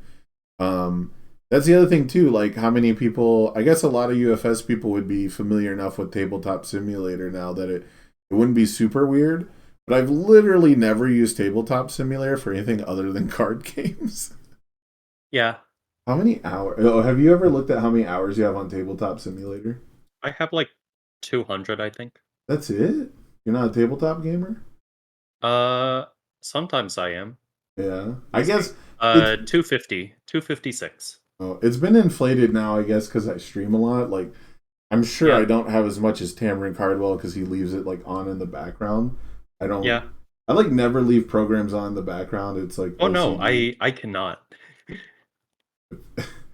I've Yeah. grown up with too many bad computers where it would like actually fuck up my hardware if I uh like for example over COVID when I first started playing TTS. Over I had this COVID. had a shitty little laptop that was actually left in the back of an Uber. And I tried to return it to the owner, and it just never got back to them. So I said, "All right, well, fuck it. It's been like a year, and they don't answer my emails. So I'll just crack it open and use it." And it could run Street Fighter in low prio mode or whatever it's called, like low def mode. And if I left it on for like an hour, it would overheat and turn off or something. And Awesome. Sick. yeah, and so I played in the retro series events using that primarily, and then I something happened like my cat made a noise in the backyard, and I got up from playing Street Fighter and went out to deal with his BS, and it became like this whole thing of like him getting into it with a neighborhood cat and like trying to feed the neighborhood cat and keep him safe and take care of them. Long story short, like an hour of stress later and hanging out with the 2 cats to make sure they don't fight, I came back in and the computer was turned off, completely fried, never worked again. Awesome. Because I love Street Fighter on in the lowest settings mode. But yeah, I on one account for TTS I have 1,256 hours, and on the other account I have 948 hours. So Damn. yeah, Crazy. we're about 2,000 hours on TTS, and absolutely none of it for board games. Yeah. It's, and it's Yeah. pretty much 100% UFS. I thought I was with the dead card game communities that were out there. I thought more of them were gonna move to stuff like TTS, but they're like married to Octagon and shit. So What the fuck is Octagon? it's bad. Lackey CCG is also bad, and people Is use it it. like Untap? It's I would say it's worse than Untap. It's very similar, but nowhere near as user friendly. Oh my god. Yeah, Untap's problem is the servers get overloaded, and they got way overloaded during COVID. I actually didn't mind Untap too bad, but the I get bugged by cards just appearing. The one thing that I really like about TTS is you can see the card being dragged from place to place. Yeah. You actually see movement instead of like, oh, this card is here now. Yeah, especially when people are Did you like, ever I'm gonna use search my deck. cockatrice? Hmm? Did you ever use cockatrice? Yes, I have an hilarious story where I used cockatrice exactly one time. Yeah, Um, sounds about right. cockatrice. Go ahead. No, that you go. Oh, cockatrice was the first time I ever tried to play a card game online. I think it was before the Pokemon trading card game had a client, and I don't think I knew about Magic Online, but I wanted to play Pokemon the trading card game in like 2006 or 7. I'm probably way off, but I load up the cockatrice, I find out how to add the cards, and I made Alakazam damage swap. Do you remember that deck? Yeah, I remember that deck. Yeah, do you know how bad that deck was in 2006? It was pretty bad, yeah. Yeah, I loaded up and joined like some random lobby. You know, this is back before Discord's IRCs. Like you just host a game and wait, and it's wild to me too because back then you would have a single monitor. Can you imagine just waiting in a game lobby and you have nothing else to do with your computer because you only have the one monitor and you're waiting to see someone show up? Oh my god. Imagine only having one monitor. Could be me. Imagine. So and I go in and I jump in and I'm like, hey, what's up, dude? You know, I'm like, yeah, I haven't played in a while, but I'd like to throw down, you know. And I reveal my basic Pokemon. He's like, oh, I don't think this is a legal deck, but it is cool if you still want to play. I don't think it'll be even. And then, you know, bright eyed, bushy tailed teenage me is like, yeah, well, you know, I'll check it out. We'll see how it goes. Um, but so Was that Fire Red Leaf Green era? You know, I can't tell you. I wish I could. I'd probably that sounds right for the video game. But and that's probably what sparked my interest. But so um the main thing is he played like a deck that just tutored a bunch of psychic energy and I happen to be a psychic deck too and I just got obliterated on like turn 2 by everything. And the guy was like, "Yeah, I don't think these cards are really compatible, man." Oh, You know? is the EX era. Yeah. Yeah. And I never played Cockatrice ever again. Yep. Yep. But so we're completely off base here. Absolutely. So I'll say one last thing. I have been wanting to do a D&D game, but I'm pulled in like different directions between doing like a UFS community game because I still feel like a big part of it is everyone wants to be involved, right? And Yeah, it's like absolutely. I'm gonna have to draw the line somewhere, guys. Like it is what it is. No one wants to be left out. And then Yeah. if I wanted to do one like in my personal private life, like it's still so difficult to just schedule people together. Oh, Um, absolutely. Scheduling is ugh. yeah. And then on top of that, I feel like especially if I did a UFS community game, I feel like I'd have to turn it into content creation. And I don't know if I actually want to do that. Yeah. You Content know, creation for D&D is a lot. like the pressure to ever since Critical Role has become the massive Oh thing it yeah. is. Obviously, we'd never be anywhere close to that level of production, but Yeah. the pressure to broadcast that and make it a thing is also still kind of there because I think it'd be cool, but it'd also be not everyone's cup of tea to role play in front of a live, potentially Yeah. live audience, you know. Absolutely. Um, but yeah, I would love to do that, so I'll definitely keep you in mind. Hell I'll yeah. keep you involved. I'll probably just choose unfun stuff, sponsored people, so you'll have to ask Bromley to get sponsored if Okay, Bromley, if you're listening, please come out. Bromley's the one guy in chat.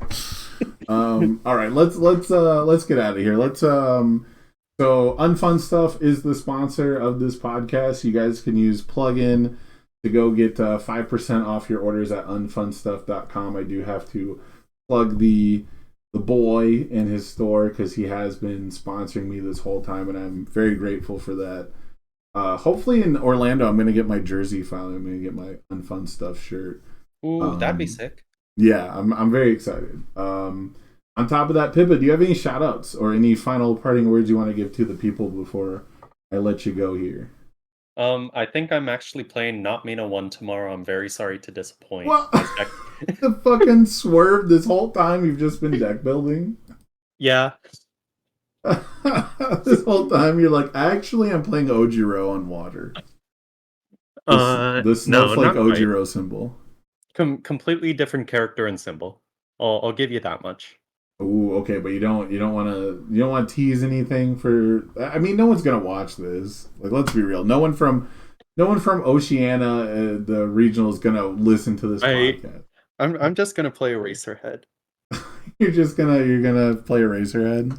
Yeah, but on death, because I'm a special snowflake. Ooh, the purple symbol. I guess it's kind of purple? Yo, you don't know the purple meme? No.